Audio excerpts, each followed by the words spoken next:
Bentrovati, buongiorno telespettatori di Antenna 3, quarto giorno della fase 2, giovedì 7 maggio 2020. Anche oggi tante le notizie sul tavolo e in continuo divenire, soprattutto dal fronte romano, perché sembra che il governo stia accelerando per quanto concerne le riaperture di negozi, commercio, servizi alla persona, quindi parrucchieri ed estetisti per esempio, che poi la richiesta che sta arrivando in maniera forte, prepotente dalle categorie economiche, anche dalla regione del Veneto. Questo quindi a livello nazionale. Siamo peraltro in collegamento, ma non è ancora pronta. Vedo la conferenza stampa dei tre sottosegretari veneti, Achille Variati, Pierpaolo Baretta e Andrea Martella, che ci aggiorneranno su quelle che sono le determinazioni dell'esecutivo e sullo stato di avanzamento dei lavori. Sul fronte regionale anche qui ci sono tante novità. Ieri sera il governatore del Veneto Luca Zaia è stato ospite dei nostri telegiornali, intervistato dalla collega Francesca Bozza, e si è soffermato su diversi aspetti. La notizia di giornata, in primis la realizzazione di una grande banca del sangue, il sangue dei guariti dal Covid-19.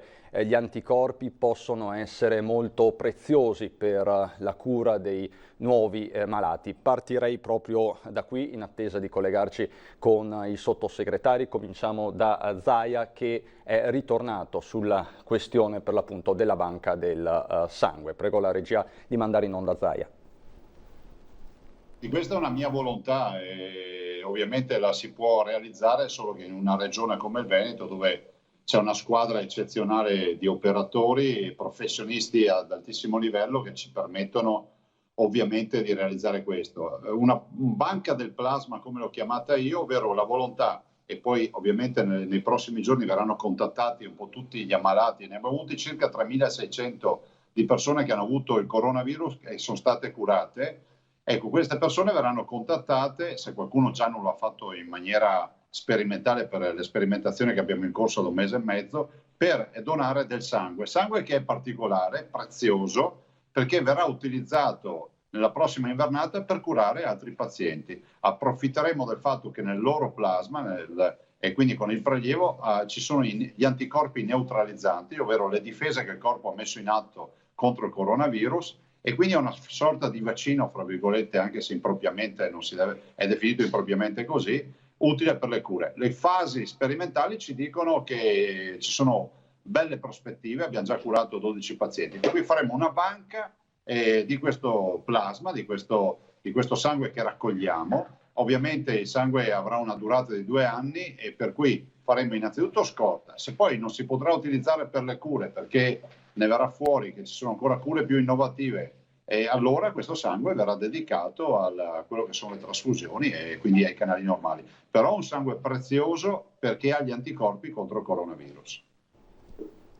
Ecco, mentre i sottosegretari di Stato si stanno preparando per la conferenza stampa e per capire quindi quali sono le novità in arrivo da Roma, ritornerei su Zaia e sul nodo delle riaperture. Il governatore nel corso del nostro TG ha ribadito la necessità di anticipare le riaperture per il commercio veneto. Quindi l'idea utile per andare all'apertura totale è quella di delegare le regioni. Penso che tolga anche l'imbarazzo al governo, che oggettivamente non può pensare di fare i DPCM generali da nord a sud, perché poi le situazioni sono diverse. Non sono prove muscolari, sono semplicemente la volontà di dare una risposta. Guardi, oggi io dico che chi contesta i nostri imprenditori, i nostri cittadini che vanno in piazza, vuol dire che non ha capito nulla. Vuol dire che non ha capito che qui stiamo parlando di coloro che mantengono l'Italia. Vuol dire che stiamo parlando di coloro che pagano le tasse e con le loro tasse si tiene in vita questo paese. Per cui trovo strano che non ci sia rispetto da parte di qualcuno nei confronti di chi è andato in piazza a protestare civilmente, non fracassando le vetrine, non bruciando i cassonetti, non picchiando le forze dell'ordine, e quindi queste persone hanno diritto di rispetto da parte di tutti. Piena solidarietà dunque del governatore ai commercianti che in questi giorni sono scesi in piazza, sit-in, flash mob e quant'altro lungo tutto il Veneto, in tutte le province, in tutti i capoluoghi, ma anche nei comuni più piccoli. Sentiamo, riusciamo a collegarci adesso con Achille Variati, vedo che ha preso la parola. Sentiamo il sottosegretario all'interno Variati. Delle forme di criminalità che, se è vero che hanno avuto un calo radicale anche nel Veneto e anche nel Friuli Venezia Giulia, perché ci stanno seguendo anche in quella regione, però diciamo è da immaginare che, come una molla che si è caricata, ci possa essere una spinta poi di ripresa della criminalità predatoria, di furti e quant'altro, che in questi ultimi 2 mesi non avevamo visto. Ecco perché la presenza forte delle forze di polizia, delle forze dell'ordine, saranno proprio in un'ottica sempre più di protezione da parte dei cittadini. Dico anche che nel Friuli Venezia Giulia le persone controllate fino al 5 di maggio sono state 194.871 e le persone sanzionate sono state 8.080, bassissima sia in Veneto che in Friuli Venezia Giulia. Ovviamente in Veneto abbiamo superato dall'inizio di marzo il 500.000 di controlli, però bassissime sono le persone denunciate, il numero delle persone denunciate per inosservanza del divieto assoluto di allontanarsi dalla propria abitazione perché in quarantena. E sempre trascurabili le attività e gli esercizi commerciali che sono stati chiusi, sanzionati. Questo è veramente un numero trascurabile. Saranno disponibili i dati delle varie province, sia del Veneto sia del Friuli Venezia Giulia. Passerei ad un secondo argomento che riguarda un problema di cui anche lo stesso sottosegretario Baretta aveva parlato nell'ultima conferenza stampa, e cioè le difficoltà che si sono riscontrate per la tempestività delle procedure di affidamento per quei prestiti fino a 25.000 euro garantiti al 100% dallo Stato, e anche i prestiti garantiti al 90% per importi superiori ai 25.000 euro per le aziende, per dare liquidità alle aziende. Non ci sfugge il fatto che i rallentamenti delle pratiche di fido si sono fatti sentire, e questo non va bene, perché quei quattrini devono arrivare veramente in tempi rapidissimi nei conti correnti delle imprese, piccole, medie o grandi che siano, perché altrimenti, soprattutto per le imprese più piccole, riprendono con vigore le infiltrazioni mafiose, per cui se i quattrini dello Stato non arrivano, possono arrivare quattrini della mafia, in termini di prestiti, facendo diventare poi vittima quell'azienda del marchingegno terribile e sempre negativo, mafioso, si deve essere oppure addirittura disattivata la videocamera del sottosegretario. Ritorniamo per un attimo in studio, prego la regia.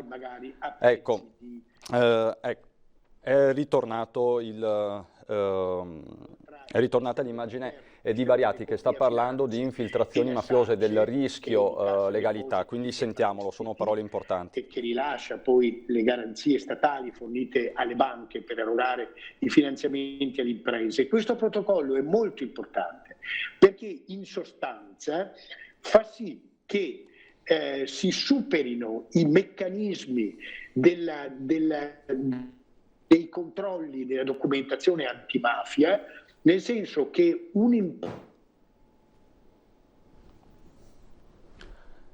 Niente, rientriamo in studio. Ovviamente nel prosieguo vi daremo conto anche delle parole di Variati. Io andrei avanti, poi ritorneremo a collegarci. Lo avete sentito, c'è il rischio concreto di infiltrazioni mafiose. Del resto, con le aziende in difficoltà, soprattutto le più piccole, il ricorso ai prestiti, anche a tassi usurari, è una triste realtà in ogni angolo d'Italia. Nei giorni scorsi un appello era arrivato in tal senso per fare attenzione anche da parte del prefetto di Treviso, Laganà.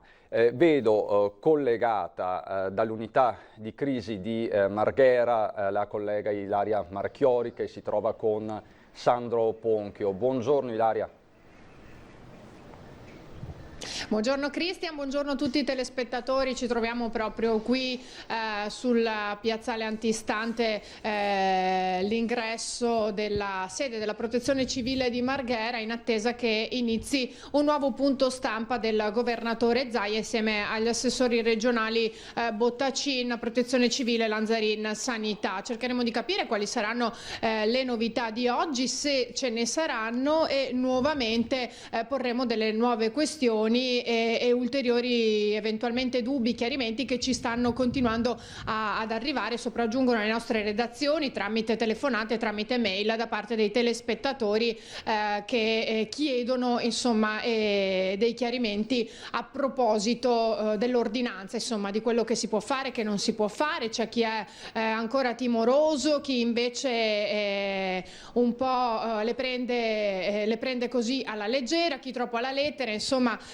ovvio che il governatore si è appellato al buonsenso sia dei cittadini che poi insomma anche di chi effettua i controlli su strada, quindi alle forze dell'ordine. Aveva parlato del buonsenso del padre di famiglia, però insomma tanti chiarimenti di persone che vogliono capire effettivamente cosa possono o non possono fare. Probabilmente si tornerà a parlare ancora di aperture, perché questo è il tema caldo, l'argomento che sta insomma catturando l'attenzione soprattutto di esercenti e commercianti, anche alla luce di tutte le manifestazioni che ci sono state negli ultimi giorni, proprio perché chiedono di poter lavorare, di farlo in totale sicurezza. Proprio ieri il governatore ha detto che si è pronti e che ci sono tutte le possibilità di poter riaprire, di farlo in totale sicurezza, sia per quanto riguarda i ristoranti, i bar eccetera, sia per quanto riguarda le nostre spiagge, perché sappiamo che il turismo è stato duramente colpito. Ecco, detto questo, invece vorrei parlare un po' di una questione che riguarda insomma la sanità, una questione un po' più tecnica, ovvero quella del focolaio di Noale, perché proprio ieri il segretario regionale di Articolo 1 Gabriele Scaramuzza e il consigliere regionale invece Piero Ruzzante hanno depositato un'interrogazione a proposito in regione. Chiedono infatti all'ULSS 3 che vengano comunicati i numeri reali, proprio così c'è scritto, del nuovo focolaio che è stato individuato all'ospedale di Noale, e sapere soprattutto quali misure siano state prese proprio al fine di limitare ulteriori contagi. L'ULSS 3, attraverso la voce del direttore generale Giuseppe Dalben, ha confermato il cluster al reparto di lungodegenza, e proprio ieri il bollettino di Azienda Zero ha riportato 12 pazienti, leggo proprio i dati per non sbagliare, in area non critica, mentre invece altri sono stati trasferiti al Covid Hospital di Dolo, sempre conteggiati come non critici. Anche alcuni operatori sanitari sono risultati positivi, una quindicina secondo i dati di un paio di giorni fa. 3 pazienti positivi invece al Covid sono deceduti. Questa è una notizia insomma importante da dare, che con l'interrogazione che arriva da Scaramuzza e Ruzzante, poi la risposta che nel frattempo è arrivata anche dal direttore Dalben dell'ULSS 3 Serenissima.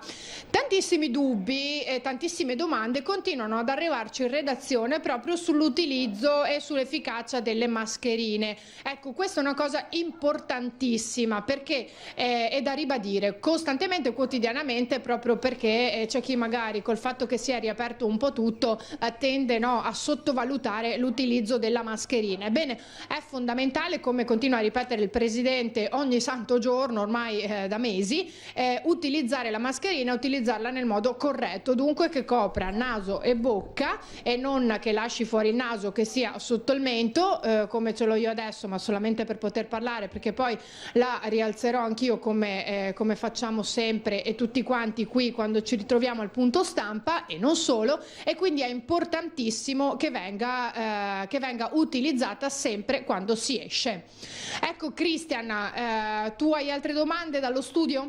Ilaria, poi tra l'altro tu sei un'esperta, sei la nostra esperta di mascherine, poi mostreremo il tutorial che di fatto è stato realizzato ieri sera dal Presidente Zaia nel corso del nostro telegiornale. Ti volevo chiedere, volevo ritornare con te sul nodo delle riaperture, perché proteste ci sono state in ogni angolo del Veneto, lo dicevamo anche prima, a Venezia e in provincia di Venezia più che altrove, perché poi il veneziano forse è il territorio più colpito per tutta una serie di ragioni.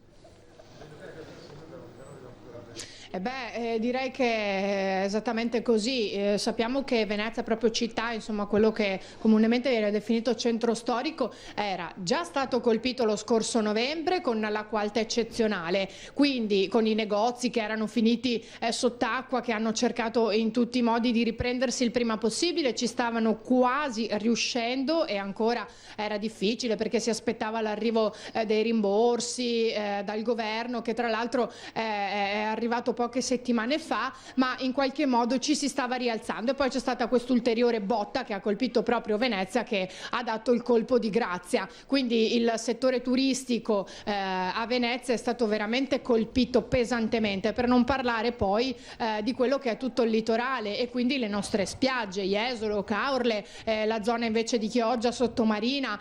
Siamo stati anche proprio con le telecamere a documentare le spiagge e soprattutto il malcontento e le preoccupazioni da parte di tutti i gestori degli stabilimenti balneari, sia nella parte di Chioggia che in quella poi del litorale del Veneto orientale, quindi Jesolo, Caorle e quelle zone lì. E il malcontento c'è, loro sono pronti a ripartire, vogliono farlo in tutta sicurezza, ma serve una risposta chiara e precisa, perché giustamente, come ci raccontava proprio il presidente dei gestori degli stabilimenti balneari qualche giorno fa, Fabrizio Boscolonale, che abbiamo incontrato proprio nella spiaggia di Sottomarina, per potersi attrezzare devono saperlo per tempo, perché ci sono delle attrezzature da acquistare, sto parlando di quelle per la sanificazione, bisogna organizzarsi, eventualmente anche assumere del nuovo personale, quindi non lo si può sapere dall'oggi al domani. E ancora i lavori sulle spiagge, tanti gestori sono rimasti fermi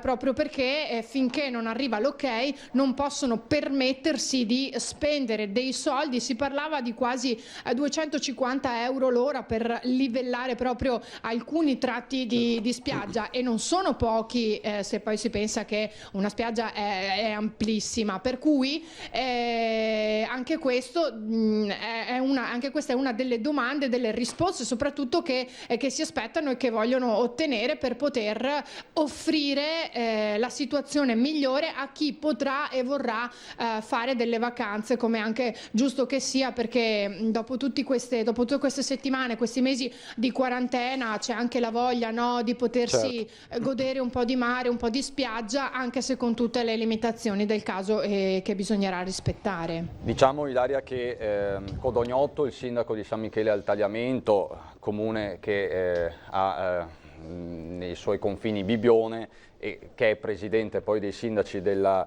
litorale veneto, ha detto che loro il 1° giugno inizieranno la stagione, quindi di fatto hanno fissato una data ideale. Certo, come dicevi tu, c'è tutto il problema dei protocolli di sicurezza, perché nessuna categoria ha ancora delle direttive precise, quindi sì, la data di inizio dei lavori e delle riaperture, ma mancano ancora questi protocolli, quindi commercianti, negozianti, piccoli imprenditori sono preoccupati anche per eventuali sanzioni, eventuali profili di responsabilità. È così?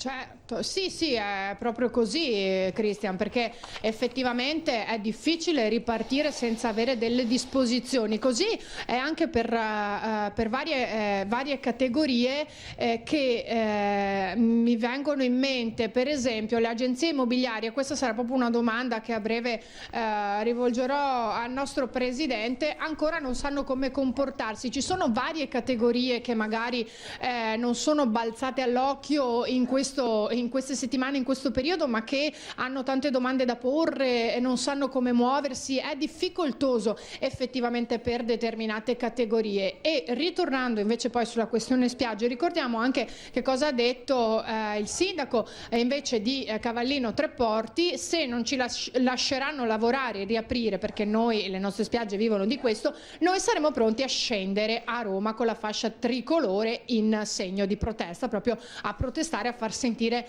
la loro voce. Dunque anche questo è un messaggio forte che i sindaci hanno voluto dare, proprio per chiedere di potersi attivare al più presto e dare delle disposizioni precise e permettere di riaprire gli stabilimenti balneari. Ilaria, io ti ringrazio, grazie, buon lavoro a te e Sandro Ponchio, ci vediamo e ci sentiamo più tardi. A voi, grazie. Abbiamo parlato di mascherine con Ilaria Marchiori, che dicevamo è un po' la nostra esperta di mascherine e del loro corretto utilizzo. A tal proposito vi mostrerei questo tutorial improvvisato ma molto efficace del presidente Zaia, ieri sera ospite del nostro telegiornale. Prego la regia di mandare in onda questo frammento dell'intervista a Zaia sul tutorial per le mascherine. Sì, se mi lascia, posso alzarmi un secondo solo. Un attimo solo.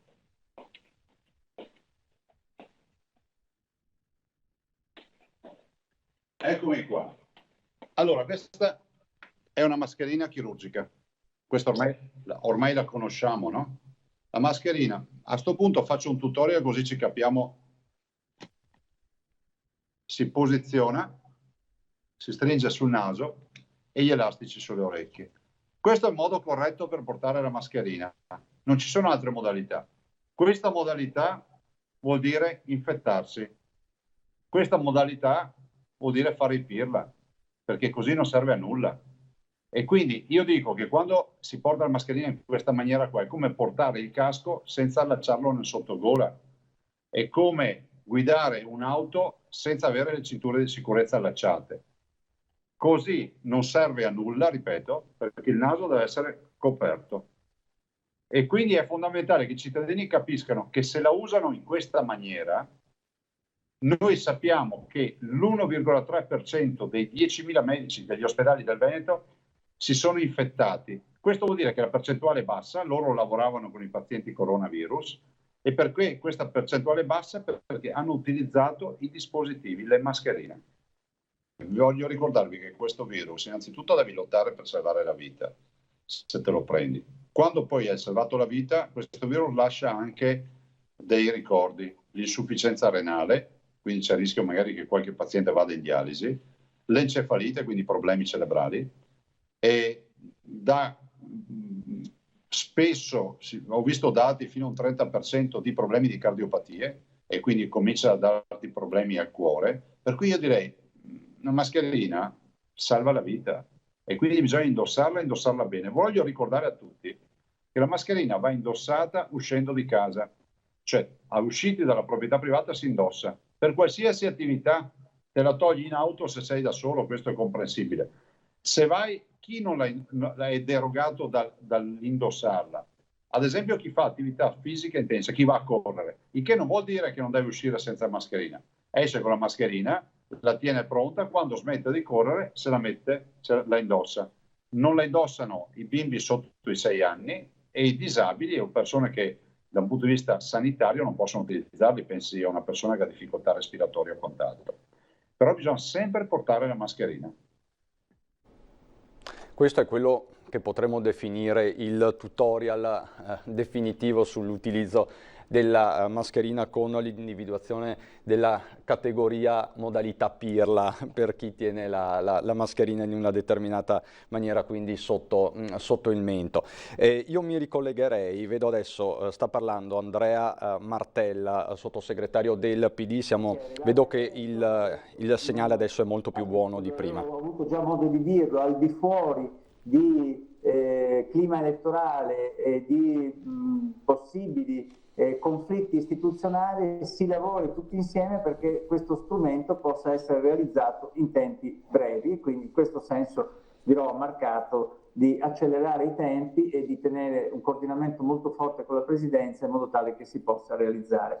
L'ultima cosa che voglio dire, sempre a proposito di cifre, è che si è parlato in questi giorni molto di trasporto pubblico locale, e allora vorrei ricordare che con un decreto del Ministero delle Infrastrutture le regioni a statuto ordinario riceveranno 1 miliardo e 600 milioni di contributi statali per il trasporto pubblico locale in diciamo anticipo rispetto al Fondo Nazionale del TPL Trasporto Pubblico Locale 2020, che è di oltre 4 miliardi. È stata impressa un'accelerazione per venire in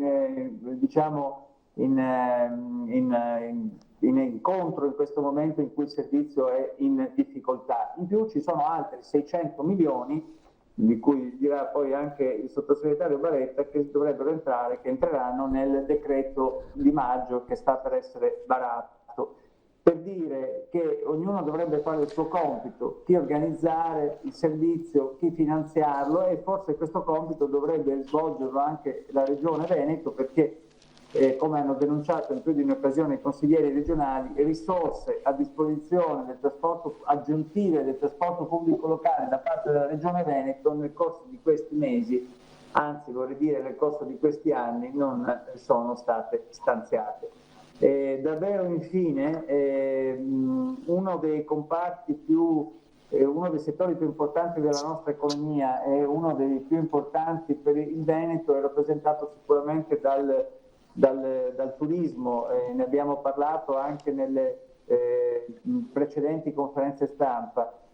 Ora nel decreto si stanno configurando degli interventi molto importanti di cui si sta facendo carico il ministro Franceschini. Si tratta di un sostegno per affrontare gli impegni con interventi fiscali che si sommano alla sospensione dei versamenti che saranno prorogati a tutti. Ci sarà un credito d'imposta sulle locazioni alle attività commerciali e anche quelle turistiche, un credito d'imposta per mancati guadagni, ci sarà poi un credito d'imposta per le famiglie che vanno in vacanza, una specie di bonus vacanza.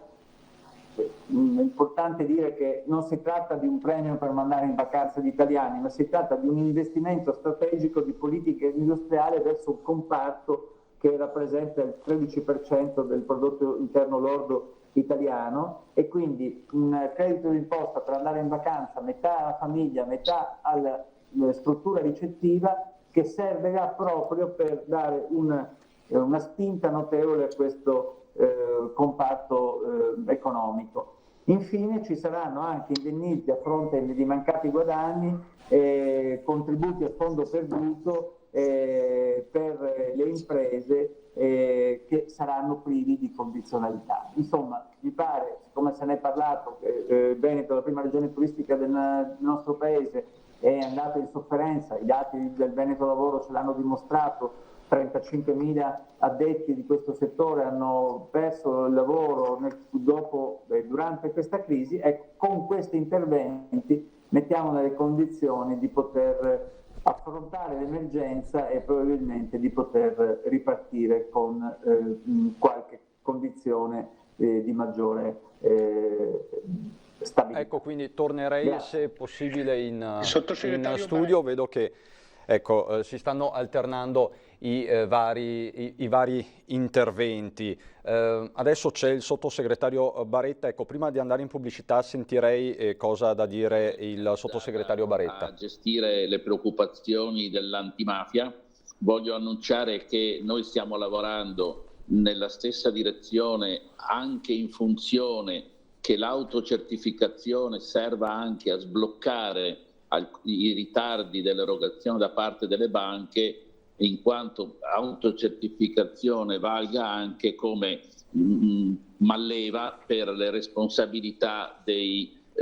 funzionari. Siamo in discussione col Ministero della Giustizia per trovare la formula più adeguata, ma stiamo anche ragionando, perché è in conversione il decreto liquidità, anche su altre due questioni che mi sembra importante mettere in evidenza. Siamo intenzionati a trovare una soluzione che allunghi il periodo di rientro, che oggi è di 6 anni, nel tentativo di andare almeno verso i 10 anni. Sappiamo che è una richiesta molto forte delle imprese, e quindi accelerare il percorso di erogazione attraverso l'autocertificazione, allungare il periodo di rientro, ma anche allargare la platea. Oggi sono esclusi il terzo settore, pensiamo di inserirlo, e vi è anche stiamo risolvendo il problema delle start-up che, nate nel 2019,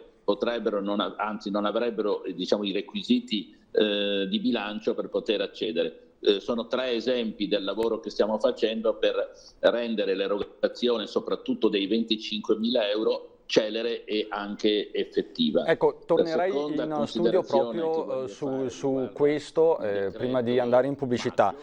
Abbiamo sentito degli spunti davvero interessanti, delle notizie vere e proprie. Più soldi per il TPL, ha detto Martella, il sottosegretario Martella, che ha anche in parte attaccato la Regione del Veneto sulla gestione del trasporto pubblico locale, parlando di tagli che sarebbero stati effettuati negli ultimi anni. Poi c'è tutta la parte del turismo. Martella si è soffermato su quelli che saranno i provvedimenti, quelle che saranno le misure per il settore principale della Regione del Veneto, quindi un credito d'imposta per gli operatori, un bonus vacanze per le famiglie. Tutto è in corso di definizione, perché il decreto maggio dovrebbe essere approvato, quello che era il decreto aprile dovrebbe essere approvato già nei prossimi giorni. Lo stesso Baretta ieri in collegamento Skype con noi aveva detto entro la fine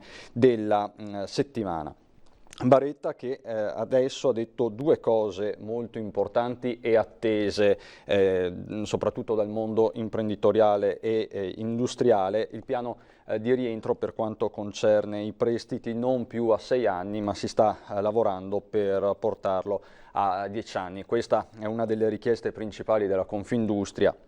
Ne abbiamo parlato più volte con Enrico Carraro, Vincenzo Marinese, presidente della Confindustria di Venezia. Quindi questo è anche l'allargamento della platea, non solo manifattura, ma si sta parlando anche del terzo settore e delle start-up che finora erano rimaste fuori dal decreto liquidità, come più volte denunciato dalle categorie economiche. Adesso per noi c'è la pubblicità, ritorniamo dopo con nuovi ospiti. A dopo.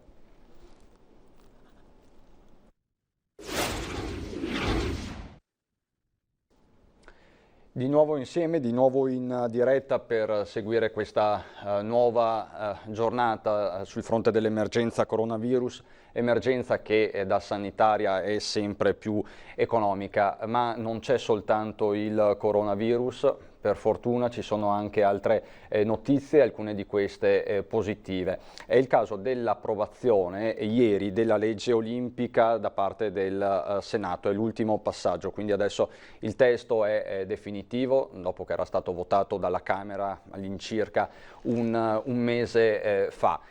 Della legge olimpica ha parlato il presidente e di Olimpiadi, ha parlato il presidente Zaia sempre ieri sera nel corso del nostro telegiornale. Sentiamo Zaia. Ma si ricorda quanti dicevano Zaia prende in giro i veneti, le Olimpiadi sono una farsa, non ci daranno mai le Olimpiadi. e altre stupidate del genere. Andate a intervistare loro invece di intervistare me. Noi abbiamo le Olimpiadi 2026, è stata fatta oggi la legge olimpica, quindi ringrazio il Parlamento perché è stata votata praticamente all'unanimità. Penso ci sia stato un astenuto. Passerà alla storia, io andrei a chiedere questo perché si è astenuto sulla legge olimpica, che è la legge per fare le Olimpiadi. Vabbè, in democrazia si rispettano le idee di tutti. Praticamente hanno votato tutti questa legge olimpica. Per noi significa far crescere i territori e le Olimpiadi, voglio ricordare, non saranno solo Cortina, saranno le nostre Dolomiti, ma saranno tutto il territorio. Basti pensare che la serata di chiusura la si farà all'Arena di Verona per dare una dimensione di quanto io abbia voluto che queste Olimpiadi fossero veramente le Olimpiadi del Veneto. Le Olimpiadi del Veneto, dice Zaia, ma ritorniamo con i piedi per terra. Le Olimpiadi sono un orizzonte importante, ma c'è l'emergenza per l'appunto della quotidianità che ieri in parte è ripresa a Montebelluna con il mercato settimanale, che è ritornato in formula ovviamente depotenziata, ma è ritornato tra la fiducia e la speranza e le aspettative di tutti. Vediamo Montebelluna. Meglio di niente, perché almeno possiamo approvvigionarci. Anche a Montebelluna è ritornato dopo un lungo stop il mercato. La gente non si è fatta pregare e ne ha subito approfittato, anche se i commercianti sono divisi sul buon esito di questo esordio. Oggi come primo giorno non possiamo dire proprio che è andata male, però rispetto al solito no, non è andata bene. La negatività nelle persone di uscire da casa, perché c'è molta paura ancora in giro. Molto fiacca. Rispetto al solito? Rispetto al solito, rispetto anche, forse anche per l'organizzazione che c'è stata. Infatti un po' tutti quanti dicono che non era tanto... Però dai, piuttosto di rimanere a casa. Anche massa bene, avevo paura che non venisse fuori la gente, invece nonostante che non fosse tanta informazione ha risposto bene, sia ieri a Castelfranco che oggi a Montebelluna. Nonostante tutto siamo anche soddisfatti, visto che si può lavorare non possiamo neanche lamentarci. Sì dai, abbiamo anche lavorato. Sì. Dopo 2 mesi Montebelluna aveva bisogno di mangiare un po' di pesce, di genere alimentare in genere. C'è stato gente, c'è stato movimento. Siamo tutti contenti perché bene o male la giornata è bella, si sono mossi, bravi. Ho visto gente in regola, con mascherina, guanti, quindi vi è stato un afflusso regolare, posso dire che è stato un buon inizio. Funziona tutto bene, noi veneti siamo ordinati, precisi, mascherina, guanti, disinfettante, per cui procediamo così. Bene, mi trovo molto bene, c'è poca gente, c'è un buon controllo e vedo che tutti quanti hanno le mascherine, hanno i guanti, rispettano le regole, per cui sono contenta insomma, perché almeno si esce fuori e si fa qualche chiacchiera a distanza. Marco, si è visto la gente che si conosceva? Andavo al supermercato vicino a casa, però non ha il pesce fresco, quindi adesso ci diamo da fare. Al supermercato c'è sempre abbastanza coda, per cui è molto più agevole, così è anche vicino, i prodotti sono buoni e naturali. E poi siamo affezionati. Tanti le attendevano.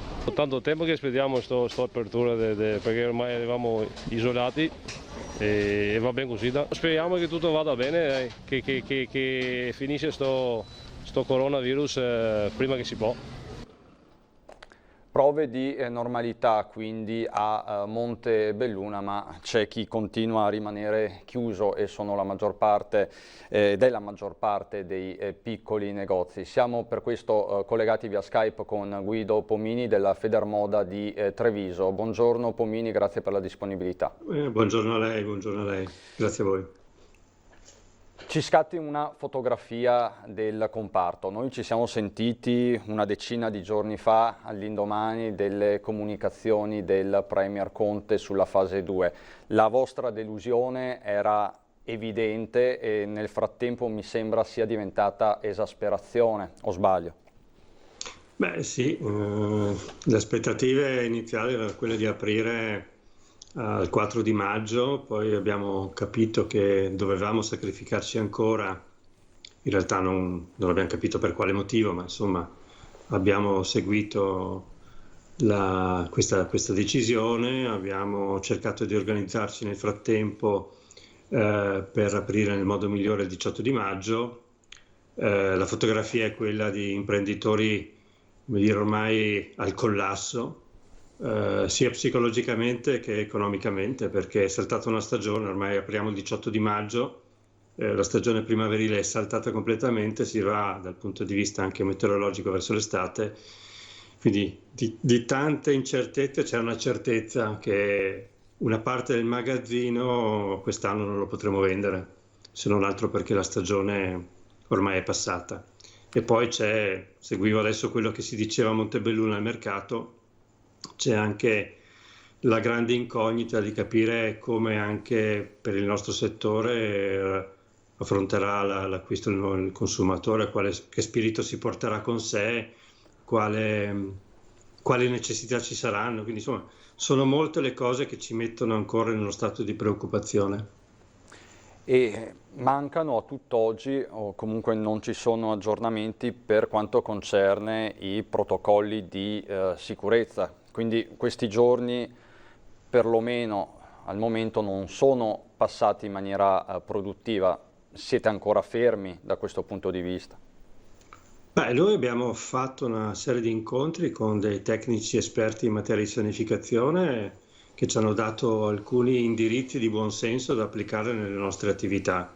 Dopodiché in realtà un protocollo di sicurezza c'è, adesso non ricordo la data di aprile in cui è stato approvato, e quel protocollo io credo che ormai sia quello che dovremmo applicare. Sarebbe francamente un errore gravissimo quello di modificare il protocollo a pochi giorni dall'apertura, perché gran parte delle aziende non sarebbero in grado evidentemente di rispettarlo. Quindi un protocollo c'è, siamo convinti che sia stato pensato bene e su quello noi stiamo organizzando la nostra riapertura. Poi probabilmente ognuno di noi ci metterà tanto del suo per tranquillizzare al di là del protocollo i clienti, per creare un clima sereno il più possibile.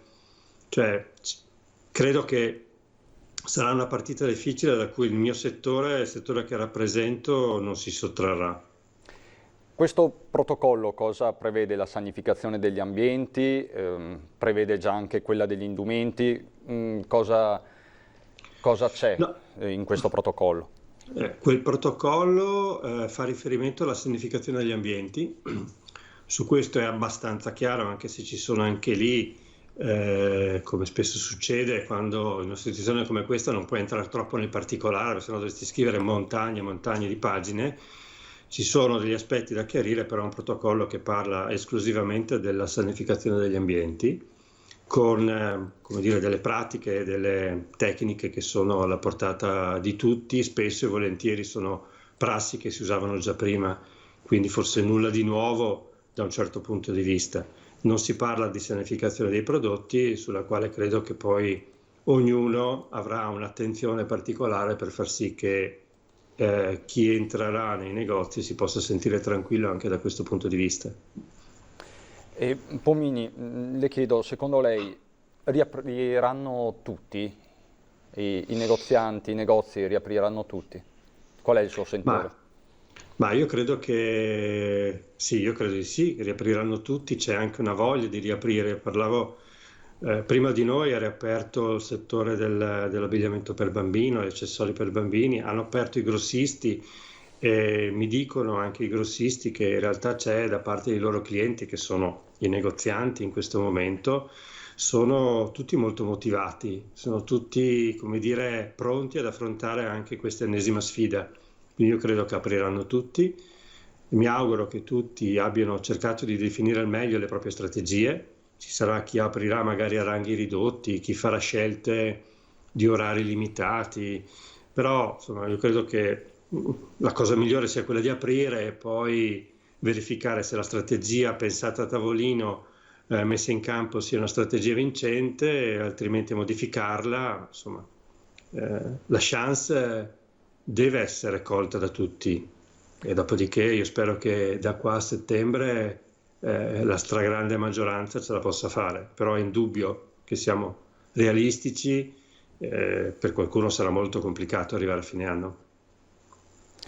Mi sembra però di sentire prevalere la fiducia nelle sue parole. Ma io non sono né pessimista né ottimista di natura, cerco di essere sempre molto realista, no? E pragmatico. Le crisi sono sempre, pur difficili o inimmaginabili come questa, possono essere sempre delle opportunità. Voglio pensarla sempre comunque così. Sono opportunità poi difficili da cogliere, ma io credo che un imprenditore del mio settore ne abbia già viste tante di crisi, magari diverse, più legate all'economia e non alla salute.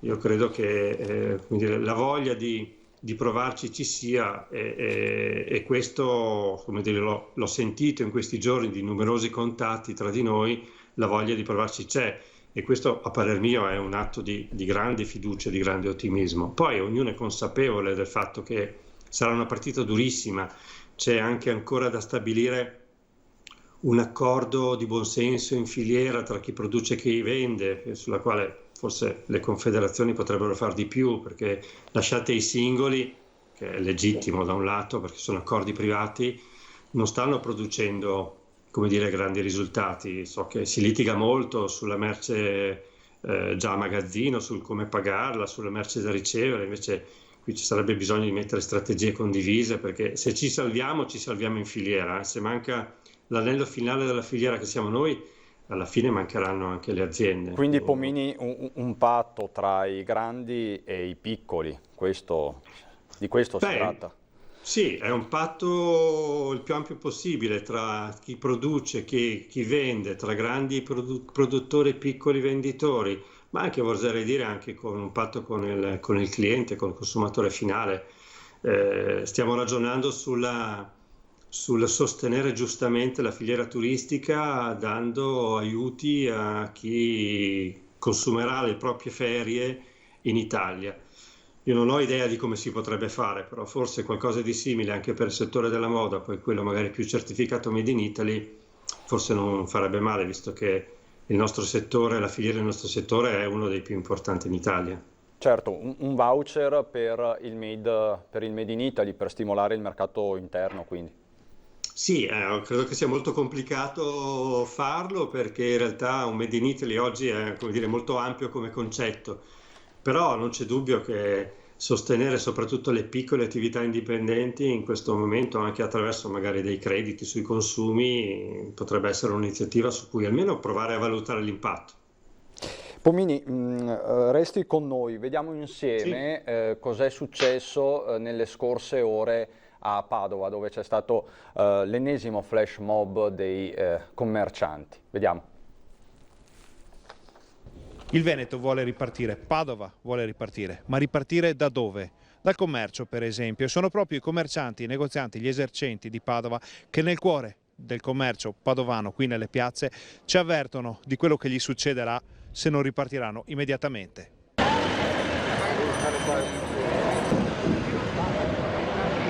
Questo è innanzitutto il grido d'allarme del mondo del commercio, delle imprese, delle partite IVA. Ci sono rappresentanti e titolari di negozi di abbigliamento, di calzature, parrucchieri, baristi, ristoratori, agenzie di viaggio, ambulanti, che non hanno più liquidità, non hanno più ossigeno e il rischio è quello che se il Presidente del Consiglio varerà un altro decreto come quelli che abbiamo visto in passato, dove non ci sono delle misure di sostegno a favore dell'economia in maniera rilevante, il 40% dovrà purtroppo chiudere nel nostro territorio. Che cosa chiedete? Chiediamo che il governo ci aiuti a riaprire, che possiamo tornare a lavorare. Noi siamo agenzie di viaggi e per noi il turismo è un grosso problema, perché ancora non abbiamo direttive, non ci dicono cosa possiamo fare, se i confini verranno aperti, quando verranno aperti, come, gli aerei, i treni. Noi abbiamo clienti che vogliono andare in vacanza in sicurezza, ma vogliono andare via e il governo non ci dice niente. Siamo stati abbandonati, noi del turismo, aspettiamo il decreto di aprile, siamo al 6 maggio, non è uscito.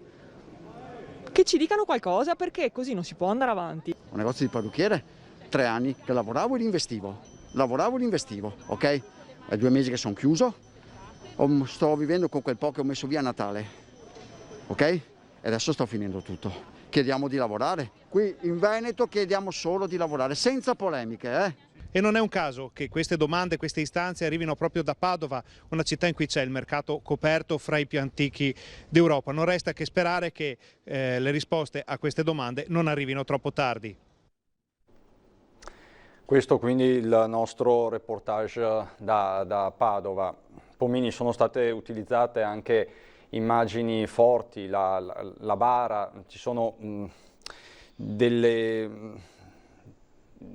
c'è un grido d'allarme collettivo da parte delle categorie del commercio del Veneto. Guardando al decreto maggio che è in corso di approvazione, così hanno detto anche i sottosegretari veneti poco fa, che aspettative avete?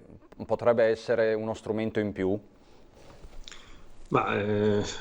Sì, diciamo che servono molte cose, no? Intanto servirebbe che ciò che è stato stabilito prima, penso ai famosi 25.000 euro e qualcos'altro, come dire, diventino realtà, perché in realtà sono tutte sulla carta, no? Quindi il vero problema è quello di non tanto, cioè non ci si accontenta più quello di sentire quali saranno, quali sono le iniziative messe in atto per sostenere tante piccole attività come quelle che abbiamo sentito poco fa a Padova, ma è successo credo in tutte le città del Veneto.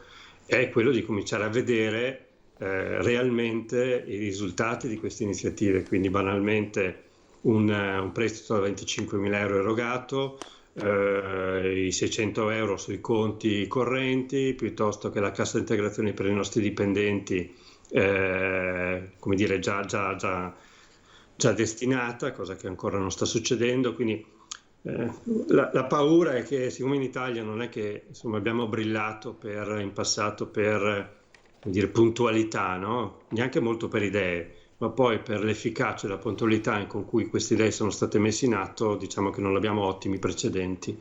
E quindi il pericolo, la difficoltà, credo che anche il disagio forte da parte di qualcuno che ha portato a usare anche immagini altrettanto forti sia legato anche a questo, soprattutto certo. Forse a questo. Ecco, lei giustamente ha parlato degli ammortizzatori sociali nel comparto del commercio e sono quelli maggiormente in ritardo per certi versi, perché poi voi siete collegati anche al FIS, al Fondo di Integrazione Salariale, a tutti questi meccanismi che derivano anche dagli enti bilaterali. Più in generale eravate una categoria che non aveva confidenza con gli ammortizzatori sociali, perché di questo stiamo parlando fondamentalmente. Sì, certo, quindi noi soprattutto il nostro mondo è fatto da aziende piccole, eravamo noi stessi imprenditori e gli ammortizzatori sociali spesso dei nostri dipendenti. Fortunatamente è stata fatta una scelta corretta da parte del governo, gli enti bilaterali, quindi gli organi paritetici ci hanno aiutato a ottenere questo che era, come dire, il primo atto dovuto. Poi purtroppo, siccome in questo caso devono essere valutate ad una le domande, i tempi sono lunghi, però insomma c'è chi aspetta ancora, non ha ancora visto un euro, quindi insomma, da un lato abbiamo le imprese in difficoltà, le famiglie in difficoltà, o si cambia passo velocemente nel accelerare i processi decisi, oppure veramente anche aprire, per assurdo, per carità va bene, però potrebbe non essere sufficiente perché sono 2 o 3 mesi che siamo chiusi. Potrebbe quindi non essere sufficiente perché, Pomini? Ma perché ognuno poi vede la propria storia, ma 3 mesi di incasso persi, di costi che comunque hanno continuato a correre, con uno scenario alle spalle che in Italia per alcuni settori non era certo dei migliori, quindi aziende in sofferenza, aprire e magari fare il 50% in meno di fatturato, cosa che credo qualcuno se lo ponga anche come obiettivo, potrebbe non essere sufficiente. Quindi anche sui prestiti noi abbiamo più volte detto sì, va bene, però bisogna che ci siano dei preammortamenti lunghissimi, dove magari paghi solo gli interessi e non la quota capitale. Cominciamo a spostarli, invece che 10 anni, li portiamo addirittura a 20, come spesso si fa con gli investimenti che ognuno di noi ha fatto per comprarsi la casa, perché la situazione è eccezionale e 25.000 euro per alcune aziende sono, come dire, la salvezza in questo momento, ma se solo la salvezza vuol dire che renderli nei tempi ipotizzati potrebbe essere impossibile. Se vogliamo veramente dare linfa, e capendo che non si possono dare a fondo perduto, però dobbiamo far sì che vengano quasi percepiti come fondo perduto attraverso una rata mensile quasi insignificante. Certo, quindi l'annuncio che è stato fatto poco fa da Baretta, dal sottosegretario, che si va verso un allargamento dei tempi di rientro di questi prestiti è una buona notizia perlomeno. Beh, diciamo un primo passo, poi forse anche qui bisogna andare a, come dire, a fare delle selezioni. Non credo che ci possa essere una ricetta valida per tutti, no? E dipende molto dalle dimensioni dell'azienda, dipende molto dallo stato di salute delle aziende. Pomini, Però io la ringrazio perché è arrivato il presidente Zaia, grazie per il suo contributo. Buon lavoro, a presto. Lascio spazio per le domande. Allora, il totale di tamponi è 410.000, ne abbiamo fatti praticamente 9.000 in più rispetto a ieri.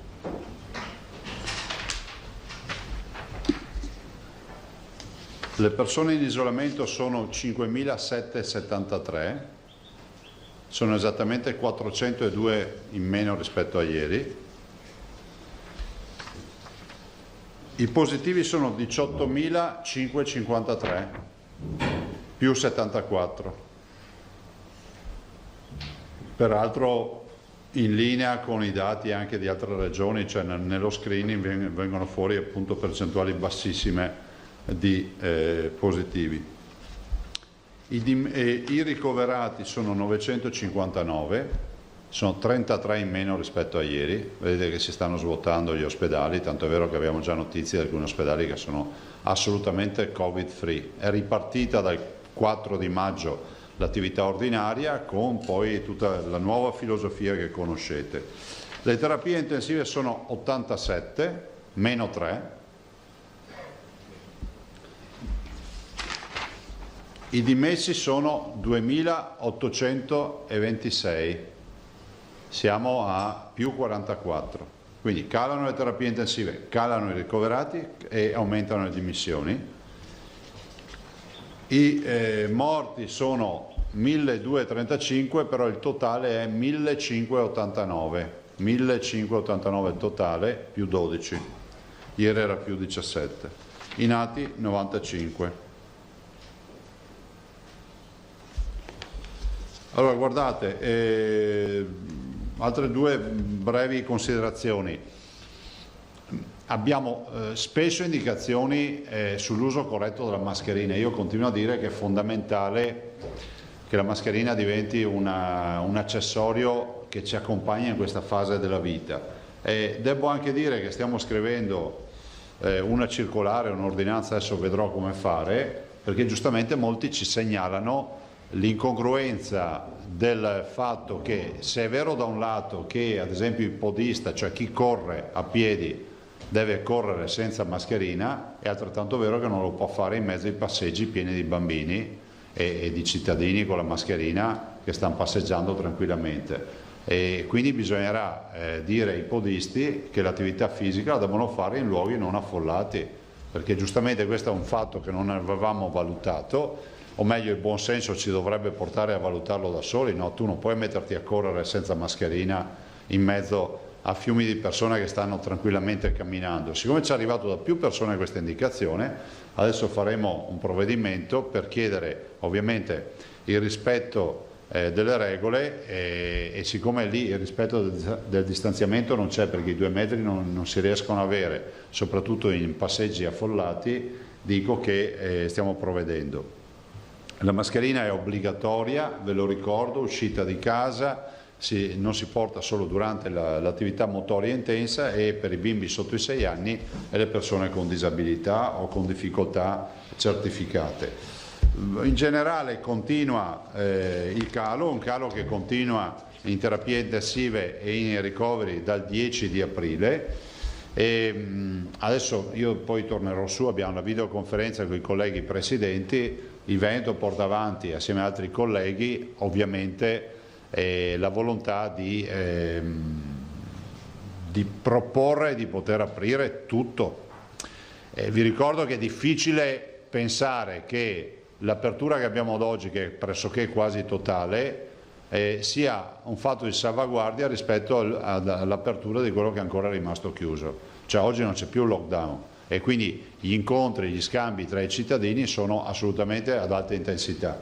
Per cui pensare che il capro espiatorio di questa partita debba essere la parrucchiera, il barbiere, l'estetista o i negozi, decisamente no. Altri colleghi la pensano come me, io spero che il buonsenso imperi e si possa pensare a quantomeno a dare la facoltà alle regioni di poter attivare delle aperture, magari giustificando con una relazione le motivazioni per cui si vuole aprire. Per quanto riguarda il Veneto siamo disponibili ad aprire tutto subito. Questa è la nostra visione. Ovviamente fatto salvo sempre gli indicatori sanitari e le regole che conosciamo. Non vorrei mai che qualcuno poi in un caso di reinfezione dica ma Zaia diceva che bisogna aprire tutto. Siccome c'è un sacco di lazzaroni dentro nei social e di gentaglia che non ha neanche, secondo me non avrebbe neanche diritto di avere un dominio social per le stupidate che scrive e per i commenti che fa, dico sono casi isolati ma esistono, è inutile che ci nascondiamo dietro al dito. Vedo anche che c'è più di qualcuno che si diverte a diffondere materiale su di me che non totalmente inesistente, notizie che non mi riguardano, altre menate del genere, e questa c'è feccia della società e cercheremo di sistemarli un po' tutti pian piano. Posso garantirvi che 9 su 10 arrivano piangendo, pregando di essere graziati, e questi sono i leoni da tastiera, no? Però lo dico proprio perché bisogna essere corretti, tutto non prescinde dalle indicazioni sanitarie, questo è fondamentale. E passerei la parola a voi per le domande, poi abbiamo una piccola sorpresa e dopodiché vi devo lasciare. Prego. Allora pregherei i colleghi, visto che c'è in contemporanea la riunione con i presidenti delle regioni, di assolvere le domande in un giro rapidissimo. Partiamo sempre da sinistra verso destra. Allora, Salnaso, Vennaro e poi mi toccherà la mano.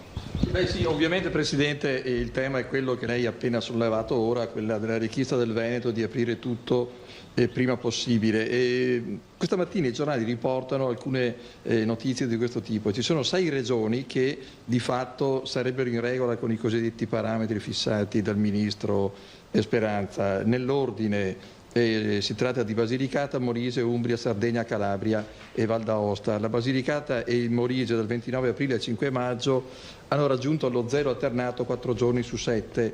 L'Umbria ha il record di bassa letalità. Noi abbiamo invece il record, direi italiano se non mondiale, dei tamponi, e quindi è uno dei parametri mondiale, appunto, uno dei parametri tenuti in maggior considerazione dal governo.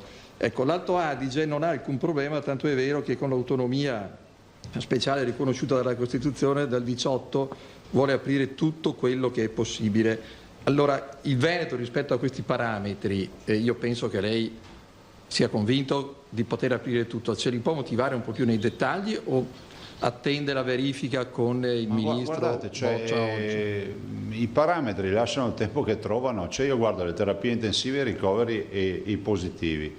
Noi abbiamo 75 positivi in più in una regione che oggi dice che ha fatto 9.000 tamponi. Fate 75 su 9.000 e vedete che percentuale abbiamo, è ridicola.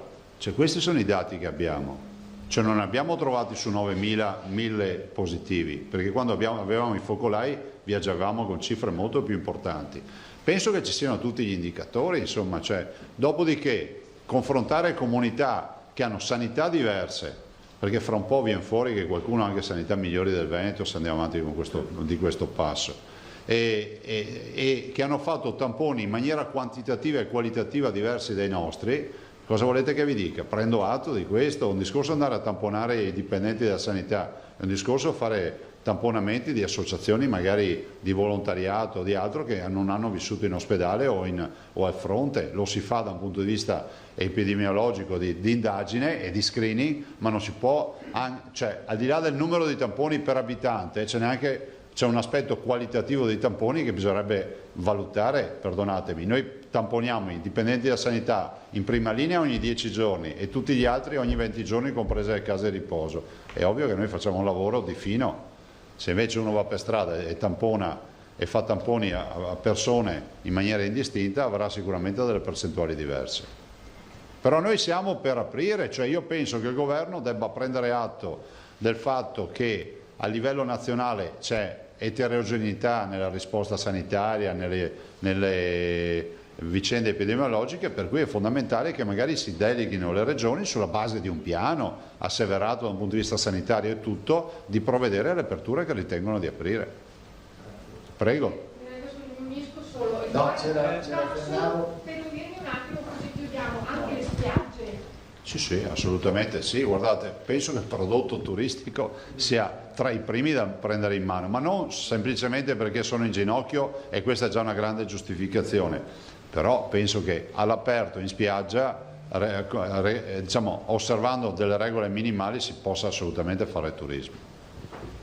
Sì, scusi Presidente, non ho capito bene, qual è il percorso? Adesso voi vi riunite tra regioni, portate avanti... Siamo già in riunione, sì. E il tema è che ne uscirà, immagino, un documento, una decisione delle regioni, spero sia unanime, di richiesta di rivedere le posizioni su quelle date che abbiamo sentito annunciare. Cioè 1° giugno è un'era glaciale per noi. Pensate che il 1° giugno è come se oggi noi pensassimo ai primi di aprile, cioè è uno scenario totalmente opposto a questo, per cui penso che il 1° giugno sia assolutamente una data inopportuna da pensare per un'apertura. Fra l'altro era ancora parziale perché si prevedevano ancora alcune categorie chiuse. Si affronti, cioè il quadro epidemiologico e sanitario è radicalmente cambiato, non è colpa di nessuno, io non sto facendo colpe a nessuno. Rispetto alle dichiarazioni di 15 giorni fa il quadro è cambiato. Quindi, ci sarà un documento delle 20 regioni? Spero ci sia un documento delle regioni, però da parte nostra chiediamo l'autonomia di poter procedere. E questo documento verrà sottoposto al governo nei prossimi giorni? Si farà. Ok, grazie. Prego. Emiliano Prigioni, Marchiori. Presidente, buongiorno. Per collegare i pezzi del puzzle, quindi questa era la famosa trattativa con il governo di cui parlava l'altro giorno con i parrucchieri per quindi ottenere l'anticipazione come data il 18 di maggio, giusto? Prima possibile, insomma. Prima possibile che dopo. Ok, senta, io le chiedo, qui c'è una doppia chiave di lettura, può essere o lo sport o il turismo, c'è un settore, gli impianti a fune, che è bloccato completamente e anche loro appunto chiedono aiuto. Loro hanno anche fra l'altro un altro problema che è quello della cassa integrazione, perché se non ho capito male sono assoggettati ai trasporti e non accedono alla cassa integrazione, quindi un guaio nel guaio. Però è bloccato dal decreto, gli impianti sono bloccati dal decreto. Quindi gli impianti, essendo bloccati dal decreto, hanno già il CIG? No, non possiamo intervenire. Perché sì, ovvio, su questo no. E le chiedo un commento sullo che è insomma per le Olimpiadi, vabbè che c'è tempo, però insomma ben venga. C'è tempo, però il tempo passa, nel senso che abbiamo per il 2026 questo grande evento, che sarà un rilancio totale di quello che sarà il nostro comparto. Diciamo della montagna invernale, quindi dello sci e degli altri sport invernali. Ben venga, fra l'altro ho visto che è passato pressoché all'unanimità il provvedimento e questo è un bel segnale. Stiamo parlando della legge olimpica ovviamente. Ciao. Quindi potrebbe essere plausibile l'11 maggio anche tecnicamente la riapertura di tutto? Noi siamo pronti, il problema è che voglio ricordare che noi non abbiamo base giuridica per aprire, nel senso che si può buttare il cuore oltre l'ostacolo, ma si mettono anche nei guai i cittadini. Vedete che a Calabria adesso è al TAR e sabato avrà la pronunzia al TAR, questo è quello che succede. Per quanto riguarda il piano delle scuole, che ieri appunto l'assessore ha presentato, doveva presentare al governo, al Ministero, ma al momento non ne sappiamo nulla? No. Grazie. Prego.